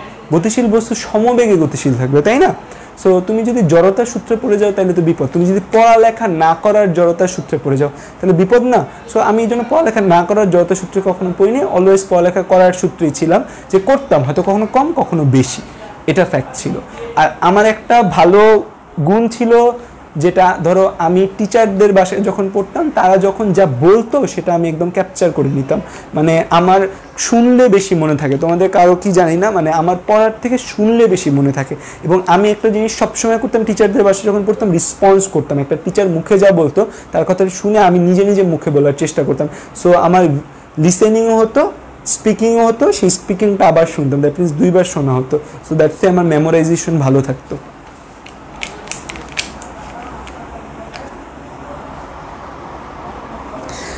আমি কোথায় কোচিং করছি এই জিনিসটা আমি তোমাদের বলতে চাই না। আমি কোথায় কোচিং করছি এই জিনিসটা তোমাদের বললে তোমরা হয়ে যাবা বায়াসড হয়ে যাবা। তোমরা মনে করবে ভাইয়া এই কোচিংয়ে পড়ছে, আমিও এই কোচিংয়ে পড়ি। তো আমি লাস্ট ইয়ার মানে আমার লাস্ট ইয়ারের স্টুডেন্টদের ওই কোচিংয়ে ভর্তি করছিলাম, বাট ওই কোচিংয়ের পারফরমেন্স দেখে আমি খুবই হতাশ। দ্যাটস ওয়াই আমি এবছর কাউকে বলবো না। যেহেতু নাও আমি একটু অনলাইনে হালকা পাতলা পরিচিত একটা মানুষ, সো আমি যদি কোনো কোচিং সেন্টারের কথা বলি তাহলে ওই কোচিং সেন্টারের প্রচারণা হয়ে যাবে। যদিও সেই কোচিং সেন্টারের উপর আমি তীব্র রাগ, তীব্র ক্ষোভে ভুগি, তো দ্যাটস ওয়াই আমি সেই কোচিং সেন্টারের কথা বলবো না।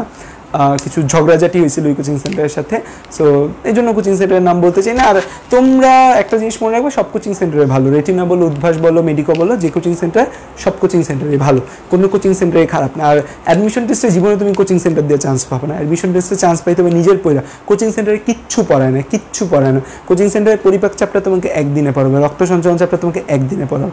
কোচিং সেন্টারে জাস্ট তোমাকে বই দাগায় দিবে আর কিছু জিস্ট কথাবার্তা, কিছু ছন্দ বলবে। কোচিং সেন্টারে কিছু পড়ানো হয় না। সো কোচিং সেন্টার হচ্ছে একটা এক্সাম দেওয়ার জায়গা, ওই জায়গায় তুমি এক্সাম দিবা, অনেক মানুষের মধ্যে নিজেকে জাজ করবা, দ্যাটস দ্য থিং, আদার কিচ্ছু না।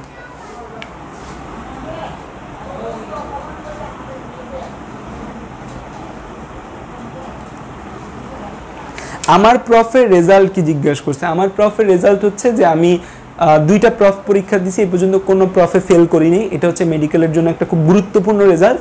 মেডিকেলে 60%-এ পাস, 60%-এর অধিক পাইলে হচ্ছে যে পাস, আর 85% পাইলে অনার্স মার্ক। আমার ফার্স্ট প্রফে মার্কস ছিল প্রায় 78% মার্কস ছিল, আর 78 না, মোস্ট প্রবাবলি ফার্স্ট প্রফে মার্কস ছিল 81%-এর মতো মার্কস ছিল। সেকেন্ড প্রফে মোস্ট প্রবাবলি 73%-এর মতো মার্কস ছিল। সেকেন্ড প্রফে 2টা বাজে সাবজেক্ট, কম মেটাল, ফরেন্সিক, এই 2টা আমি পড়ালেখা করিনি একদমই। থার্ড প্রফ তো হওয়ার কথা ছিল মেতে, থার্ড প্রফ হয় নাই। সো আমি কোনো প্রফে কখনো ফেল করিনি এবং মোটামুটি সম্মানের সাথে সবগুলো প্রফ পাস করছি। এটাই মোটামুটি একটা ক্রেডিট, এছাড়া আর কিছু জানাইতে পারতেছি না।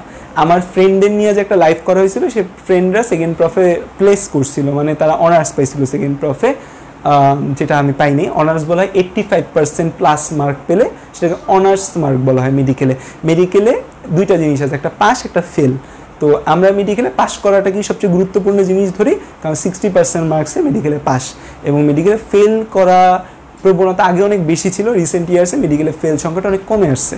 এবং প্রফে একবার ফেল করলে 6 মাস পর সাপ্লি দেওয়া লাগে, ওই পরীক্ষাটাকে বলে সাপ্লি।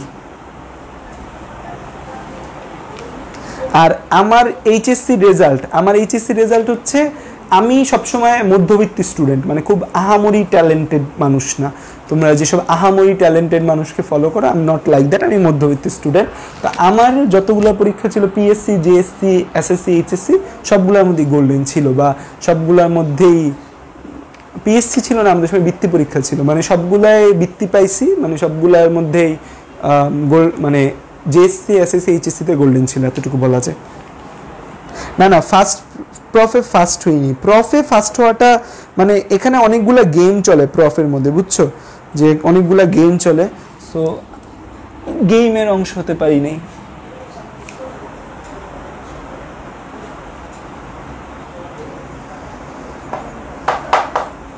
আচ্ছা, ইন্টারের রেজাল্ট যেটা হয়েছে A+ ছিল, গোল্ডেন A+।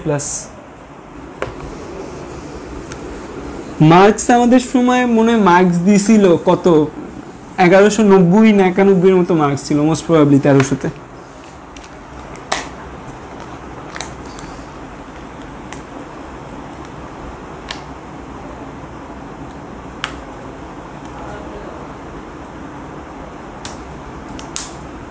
না না, আমি মধ্যবিত্ত স্টুডেন্ট বলি কারণ তোমরা যেসব মানুষকে ফলো করো তারা বেশি ভালো student, that's why I am মধ্যবিত্ত স্টুডেন্ট। আচ্ছা যাই হোক, এবার আসো, কথা বললে আমি স্টুডেন্টদের, আমার ব্যাচে যখন আমি কথা বলা শুরু করি তখনই ক্লাস শেষ, তোমাদের সাথে শেষ করা যাবে না, পরে তোমরা আমাকে গালি দিবা। হেমোস্টেসিস, তো হেমোস্টেসিসের আমাদের স্টেপস, কয়েকটা ধাপ আছে। হেমোস্টেসিসের প্রথম যে স্টেপসটা সেটাকে আমরা বলি ভেসো কনস্ট্রিকশন বা রক্তনালী সংকুচিত হওয়া। সেকেন্ড যে স্টেপটা সেটা হচ্ছে প্রাইমারি কোয়াগুলেশন, যেটা হবে প্লেটিলেট দ্বারা, প্লেটিলেট প্লাগ দ্বারা। তো প্লেটিলেট প্লাগ মানে কি, কোনো এক জায়গায় ধরো আমাদের রক্তনালী কেটে গেছে, রক্তনালী কেটে গেলে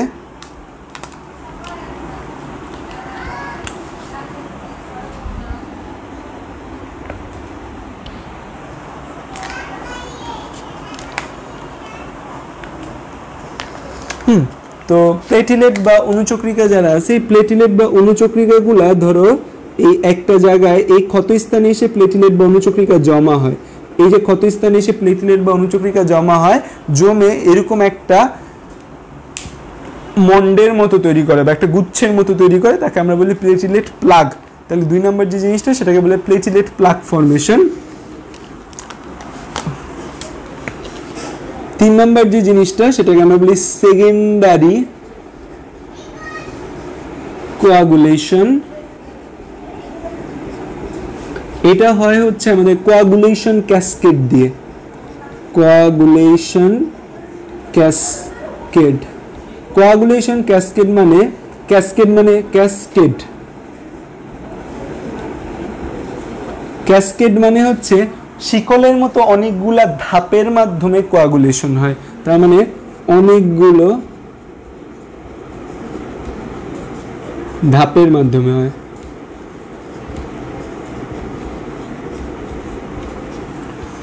তার মানে দেখো এই কোয়াগুলেশন তাহলে কিন্তু আমার হেমোস্টেসিসের স্টেপ। 4 নম্বর যে স্টেপ তার নাম হচ্ছে ফিব্রিনোলাইসিস। ফিব্রিনোলাইসিস হচ্ছে যে ক্লট যেটা তৈরি হয়, না ফিব্রিনোলাইসিস না, এটাকে আমরা বলতে পারছি, হ্যাঁ ফিব্রিনোলাইসিস, তার মানে ক্লটটাকে ভেঙে দেওয়া। এখন তাহলে প্রশ্ন আসতে পারে, ভাইয়া এত কষ্ট করে আমরা একটা ক্লট তৈরি করলাম, এত কষ্ট করে হচ্ছে যে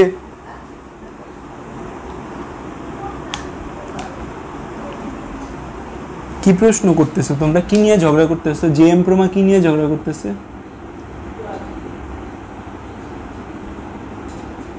কক্সবাজার মেডিকেলে কিভাবে চান্স পাওয়া যায়? কক্সবাজার মেডিকেলে চান্স পেয়ে কি করবা রে জেএম প্রমা? কক্সবাজার মেডিকেলে কেউ আছে?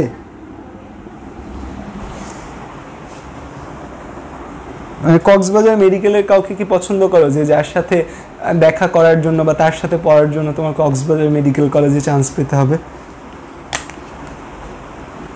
আচ্ছা, এখন কথা আসতে পারে যে এত কষ্ট করে আমরা ক্লট করলাম, সেই ক্লটটাকে আমি কেন ভাঙবো? কারণ হচ্ছে একটা ক্লট, রক্ততঞ্চন, একটা ফ্যাক্টর তৈরি হচ্ছে, সেটাকে আমি সবসময় রেখে দিব না, কারণ সবসময় রাখা আমার দরকার নেই। তো যখন যতটুকু পর্যন্ত রক্তপাত বন্ধ করার প্রয়োজন হবে ততক্ষণ পর্যন্ত এই ফিব্রিন যেটা তৈরি হবে, যে জালটা তৈরি হবে ফিব্রিন মেশওয়ার্ক, সেটা থাকবে, থাকার পর সেটাকে আমি ভেঙে দিব। সো এই যে ক্লটটাকে ভেঙে দেওয়া, এই জন্য আমাদের কে সাহায্য করে?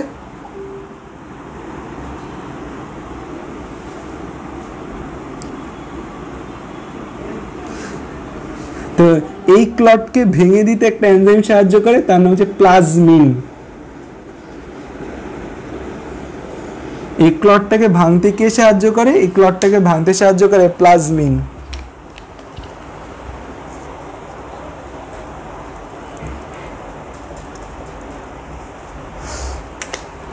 আচ্ছা, আর 5 নম্বরে যেটা, সেটাকে বলি এন্ডোথেলিয়াল গ্রোথ। না, ক্লটিং এর জন্য অক্সিজেন ম্যান্ডেটরি এরকম কোনো কিছু নেই।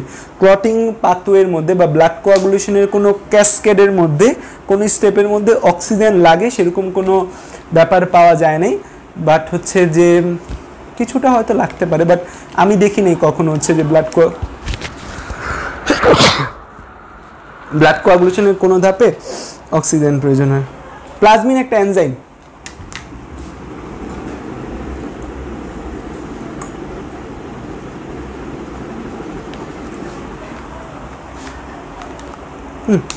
আর লাস্ট হচ্ছে এন্ডোথেলিয়াল গ্রোথ।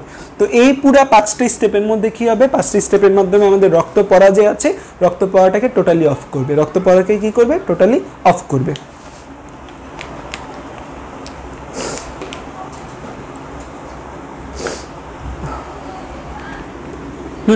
5টা স্টেপ গেল। আচ্ছা, ভেসো কনস্ট্রিকশন মানে রক্তনালী সংকুচিত হওয়া, প্রাইমারি কোয়াগুলেশন, সেকেন্ডারি কোয়াগুলেশন। আচ্ছা, একটা জিনিস খেয়াল করে দেখো যে আমাদের ইনজুরি, এই জিনিস একটু মনে রাখো, ইনজুরি বা ব্যথা, কাটলো কোনো জায়গায়, ধরো তোমার একটা হাতে পিন প্রিক হয়েছে, ছোট একটা পিন দ্বারা তুমি ব্যথা পাইছো।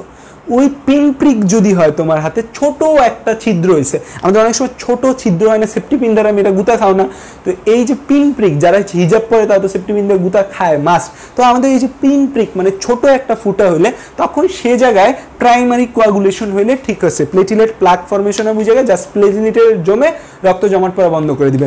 বাট যখন আমাদের একটা বড় কাটা হবে বা বড় জায়গা ক্ষত হবে, তখন কি হবে? তখন কিন্তু আমাদের এই কোয়াগুলেশন ক্যাসকেডটা চালু হওয়া লাগবে।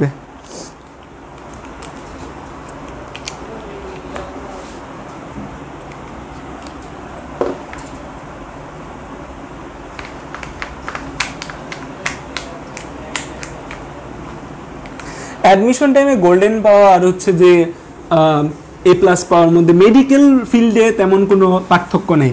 পার্থক্য আছে তোমার অ্যাডমিশন ফিল্ড মানে হচ্ছে ইঞ্জিনিয়ারিং ফিল্ডে, তারপর হচ্ছে অন্যান্য নানা ফিল্ডে কিছু দেখা যায়।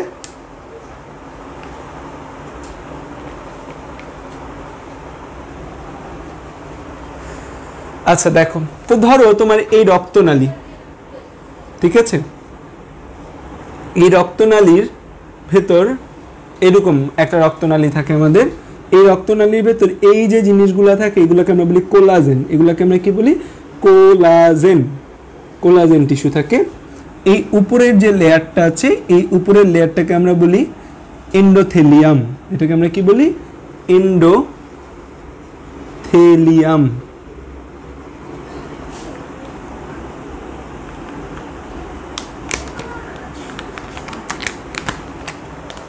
ঠিক আছে, তো কোনো কারণে ধরো এই যে আমাদের এই এপিথেলিয়াম আছে, এই কোনো কারণে এই ব্লাড ভেসেলটা আমাদের কেটে গেল। ব্লাড ভেসেলটা যখন আমাদের কেটে যাবে, তখন এই এপিথেলিয়ামগুলো, আশেপাশের এপিথেলিয়ামগুলো নষ্ট হয়ে যায়। ব্লাড ভেসেল ক্ষতিগ্রস্ত হলে আশেপাশের এপিথেলিয়ামগুলো নষ্ট হয়ে যায়। তখন আমাদের রক্ত এই জায়গা দিয়ে প্রবাহিত হচ্ছিল। রক্ত প্রবাহিত হওয়ার সময় আমাদের নর্মালি আমাদের প্লেটিলেটগুলো এই জায়গায় লাগে না। নর্মালি আমাদের প্লেটিলেটগুলো এই জায়গায় যুক্ত হয় না। নর্মালি আমাদের প্লেটিলেটগুলো এই জায়গায় যুক্ত হয় না। কিন্তু যখন দেখা যায় এই জায়গায় এরকম কোলাজেনগুলো উন্মুক্ত আছে, তখন এই কোলাজেনের চারপাশে প্লেটিলেটগুলো এসে জমা হয়। কোলাজেনের চারপাশে কি এসে জমা হয়? প্লেটিলেট জমা হয়। একটা প্লেটিলেট যখন কোলাজেনের পাশে আসে, তখন এই প্লেটিলেটটা অন্য প্লেটিলেটকে ডাকবে, কারণ অনেক বড় একটা ক্ষত হয়েছে, ডাক দিবে, এই ভাই প্লেটিলেট আসো আসো আসো। সো এই যে প্লেটিলেটগুলোকে ডাক দিবে অন্য প্লেটিলেটগুলা, এই জন্য একটা জিনিস রাসায়নিক পদার্থ ক্ষরণ করা লাগে তার নাম ADP. ADP adenosine diphosphate. So এই যে বলছিলাম না অ্যাডিনোসিন ডাইফসফেট বা এডিপি ক্ষরণ করে, এই এডিপি ক্ষরণ করে এই জায়গাটাকে বন্ধ করে। তো কোনো জায়গায় ধরো আমাদের বডির কোনো জায়গায় কোনো ক্ষত সৃষ্টি হলে প্রথমে কি হবে, হেমোস্টেসিসের ফার্স্ট ধাপ ছিল ভেসোকনস্ট্রিকশন। তো একটা জায়গায় রক্তনালী কেটে গেছে, ওই রক্তনালীটাকে যদি চিমসায়া দিই, আমি চিকুন করে দিই, তার মানে কি রক্ত প্রবাহ কমে যাবে না। যদি আমি ডায়ালেট করে দিই তার মানে কি রক্ত প্রবাহ বেড়ে যাবে। প্রসারিত করে দিলে কি রক্ত প্রবাহ বেড়ে যাবে। রক্ত প্রবাহ যদি বেড়ে যায় তার মানে বেশি বেশি রক্তক্ষরণ হবে। দ্যাটস ওয়াই প্রথমে এই রক্তনালীটাকে আমি সংকুচিত করে দিব। সংকুচিত করে দেওয়ার পর যখন এই কোলাজেনটা উন্মুক্ত হবে, কোলাজেন উন্মুক্ত হলে সেই কোলাজেনের জায়গায় এই যে আমাদের প্লেটিলেট আছে তার গ্লাইকোপ্রোটিন দিয়ে গিয়ে কোলাজেন ওই জায়গায় যাবে, গিয়ে এরকম জায়গাটাকে বন্ধ করে দিবে। একে আমরা কি বলবো, প্লেটিলেট প্লাগ ফরমেশন। একে আমরা কি বলবো, প্লেটিলেট প্লাগ ফরমেশন। এই যে প্লেটিলেট প্লাগ ফরমেশন হয় এটা আমাদের সেকেন্ড ধাপ, প্রাইমারি কোয়াগুলেশন হলো। প্রাইমারি কোয়াগুলেশনের পর কি হবে, এই যে প্লেটিলেট প্লাগটা আছে এই প্লেটিলেট প্লাগের কাছে ফাইব্রিন আসবে। কি এসে জমা হবে, ফাইব্রিন এসে জমা হয়। বাট ফাইব্রিন এসে জমা হওয়ার আগে কিছু স্টেপ পার হতে হয়, সেই স্টেপগুলো পার হলে তারপরে এসে ফাইব্রিন জমা হয়।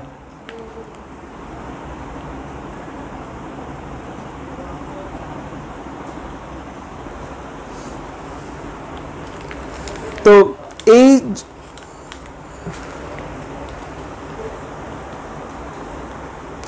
জায়গায় এসে হচ্ছে যে ফাইব্রিনোজেনগুলো জমা হয়, তারপরে এই জায়গায় এসে হচ্ছে ফাইব্রিনোজেন জমা হয়। সো ফাইব্রিনোজেন যখন জমা হয় এই ফাইব্রিনোজেনগুলা কিন্তু কাজ করতে পারে না। সো দ্যাটস ওয়াই আমাদের এখানে কিছু ধাপে ধাপে কাজ করা লাগে। ধাপে ধাপে কি কাজ করা লাগে বা আমাদের কিভাবে রক্ত জমাট বাঁধে, খেয়াল করো যে আমাদের কোনো টিস্যু কেটে গেলে, তাহলে আমাদের কোনো টিস্যু কেটে গেল, তাহলে কোনো টিস্যু যখন আমাদের কেটে যাবে তখন হচ্ছে আমাদের কি হবে, কোনো টিস্যু কেটে গেল তখন আমাদের এই ক্ষতিগ্রস্ত এন্ডোথেলিয়াম, কোনো টিস্যু কেটে গেলে আমাদের কি হবে, এই যে ক্ষতিগ্রস্ত এন্ডোথেলিয়াম আছে সেই ক্ষতিগ্রস্ত এন্ডোথেলিয়ামের কোলাজেনের সাথে প্লেটিলেট যুক্ত হবে। কোলাজেনের সাথে কি যুক্ত হবে, প্লেটিলেট যুক্ত হবে। তো কোলাজেনের সাথে প্লেটিলেট যুক্ত হলে প্রথমে আমাদের কি তৈরি হবে, প্লেটিলেট প্লাগ তৈরি হবে। প্লেটিলেট প্লাগ তার মানে এই যে জিনিসটা এতটুকু হচ্ছে, তাহলে আমাদের কি হচ্ছে, এতটুকু হচ্ছে আমাদের প্রাইমারি কোয়াগুলেশন। এই জায়গায় আমাদের কি হলো, তাহলে প্রাইমারি কোয়াগুলেশন। এই যে প্লেটিলেট প্লাগ তৈরি হয়, সেই প্লেটিলেট প্লাগটা কিভাবে তৈরি হয়, যে একটা প্লেটিলেট প্রথমে যুক্ত হয়ে এডিপি ক্ষরণ করে, এডিপি ক্ষরণ করে অন্য প্লেটিলেটগুলোকে ডাকে।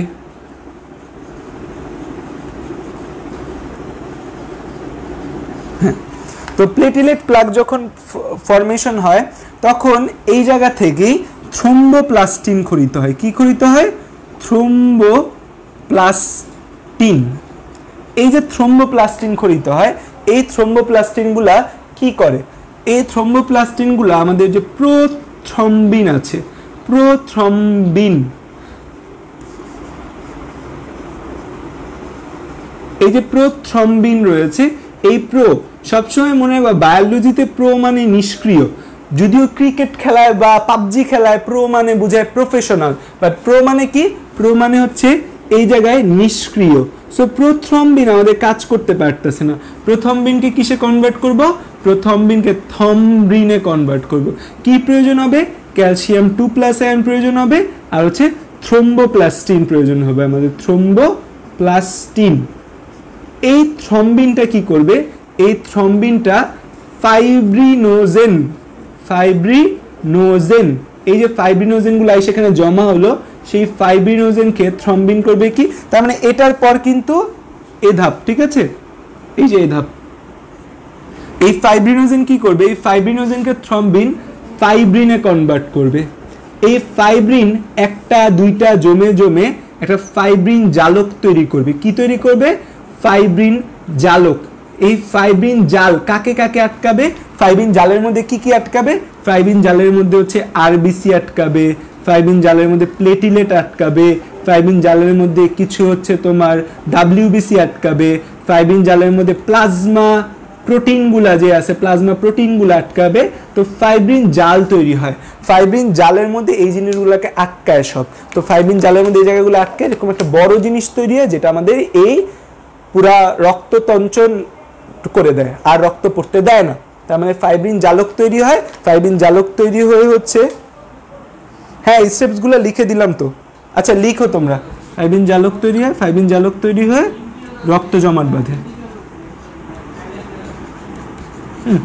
তাহলে আচ্ছা একদম আমি ফ্রেশ করে দিচ্ছি, খেয়াল করো। কোনো টিস্যু কেটে গেলে, কোনো টিস্যু, ঠিক করে নাও, কোনো টিস্যু বা রক্তনালী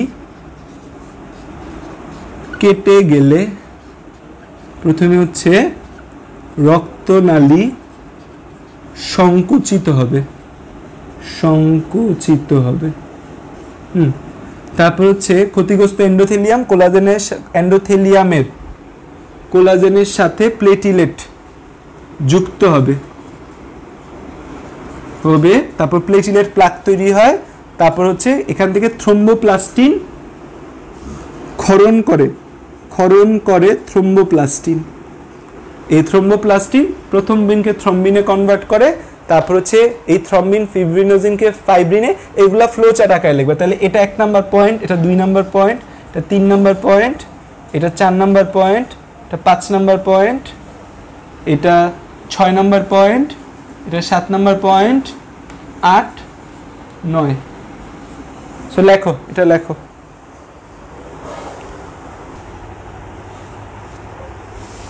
ইন্টারনাল ব্লিডিং হলেও ব্লাড ক্লটিং হয়, বাট হওয়ার পরিমাণটা অনেক কম।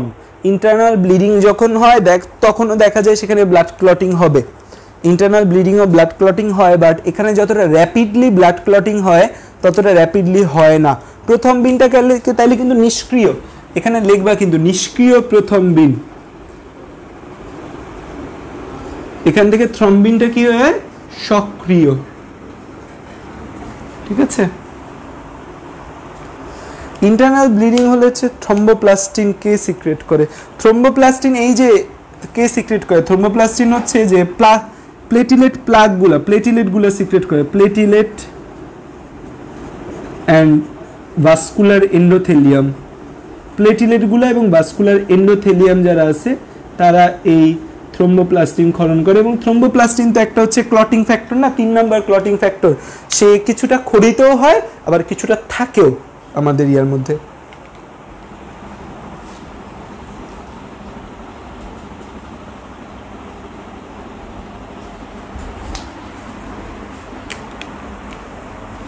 পুড়ে গেলে কি হয়, পুড়ে গেলে নর্মালি কি হয়, রক্ত জমাট বাঁধে না। পুড়ে গেলে কিন্তু আমাদের যে ঝামেলাটা হয় সেটা হচ্ছে আমাদের প্লাজমার পরিমাণ কমে যায় পুড়ে গেলে।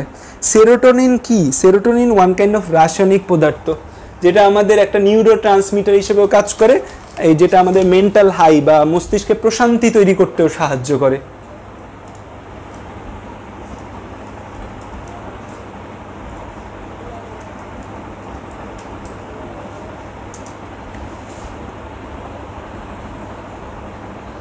তো সেরোটোনিনকে জন্য হ্যাপি কেমিক্যালও বলা হয়। ইন্টারনাল ব্লিডিং এ অনেক মারা যায়। ইন্টারনাল ব্লিডিং এ বললাম না যে ব্লাড ক্লটিংটা তত বেশি হয় না, তত র্যাপিড হয় না। ইন্টারনাল ব্লিডিং এ ব্লাড ক্লটিং এর পরিমাণ অনেক কম এবং অনেক সময় হয়ও না।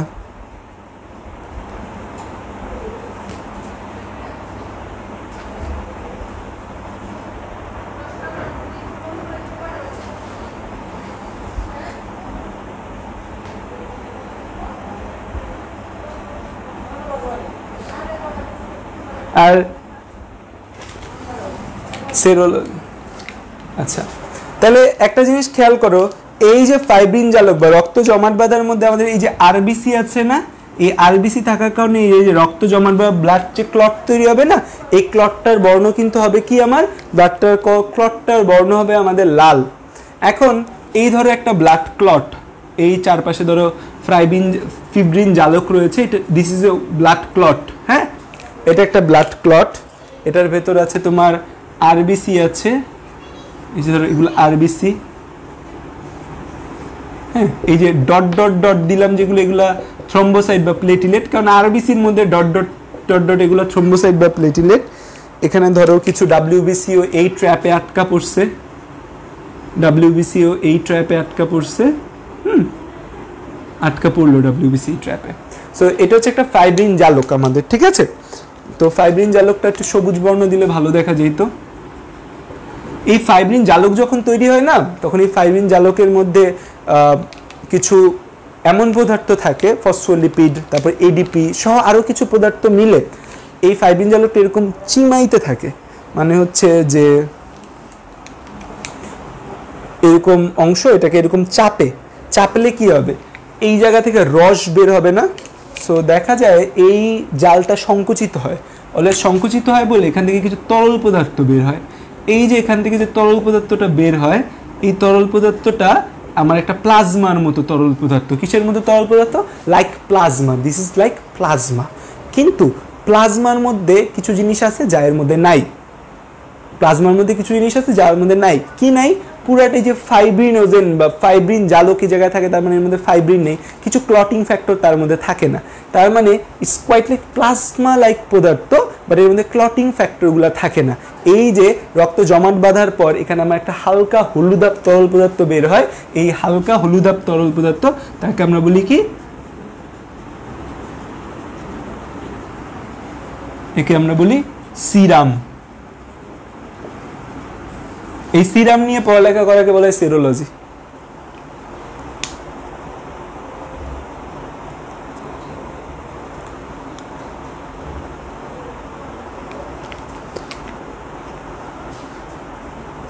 শাহেদ, বোর্ডটা দেয়ালের সাথেই লাগানো রে, কিন্তু হয় কি এই যে নিচের এই জিনিসটা না ওঠানামা করে, জাস্ট এই জিনিসটাকে আমি স্টেবল করার চেষ্টা করছি, প্লাগও কিনা আনছিলাম বাট স্টেবল হয় না। কি সমস্যা হয় শাহেদ?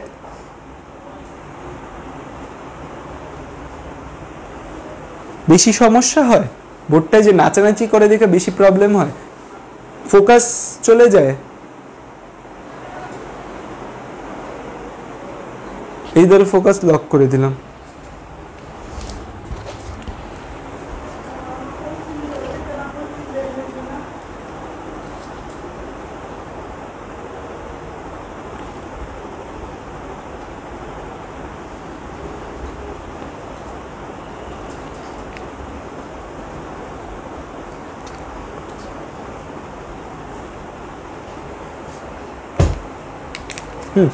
আর এই যে সিরাম, এই সিরামের মধ্যে কিছু সিরামের মধ্যে কি থাকে না তাইলে? সিরামের মধ্যে তাহলে আমাদের ক্লটিং ফ্যাক্টর কিছু থাকে না।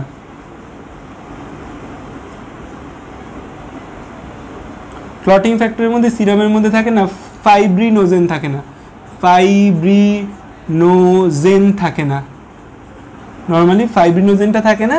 এছাড়া আরও কিছু ক্লটিং ফ্যাক্টর থাকে না, যেমন 3, 7 আর মোস্ট প্রবাবলি 10, এই 3টা ক্লটিং ফ্যাক্টর এর মধ্যে থাকে না।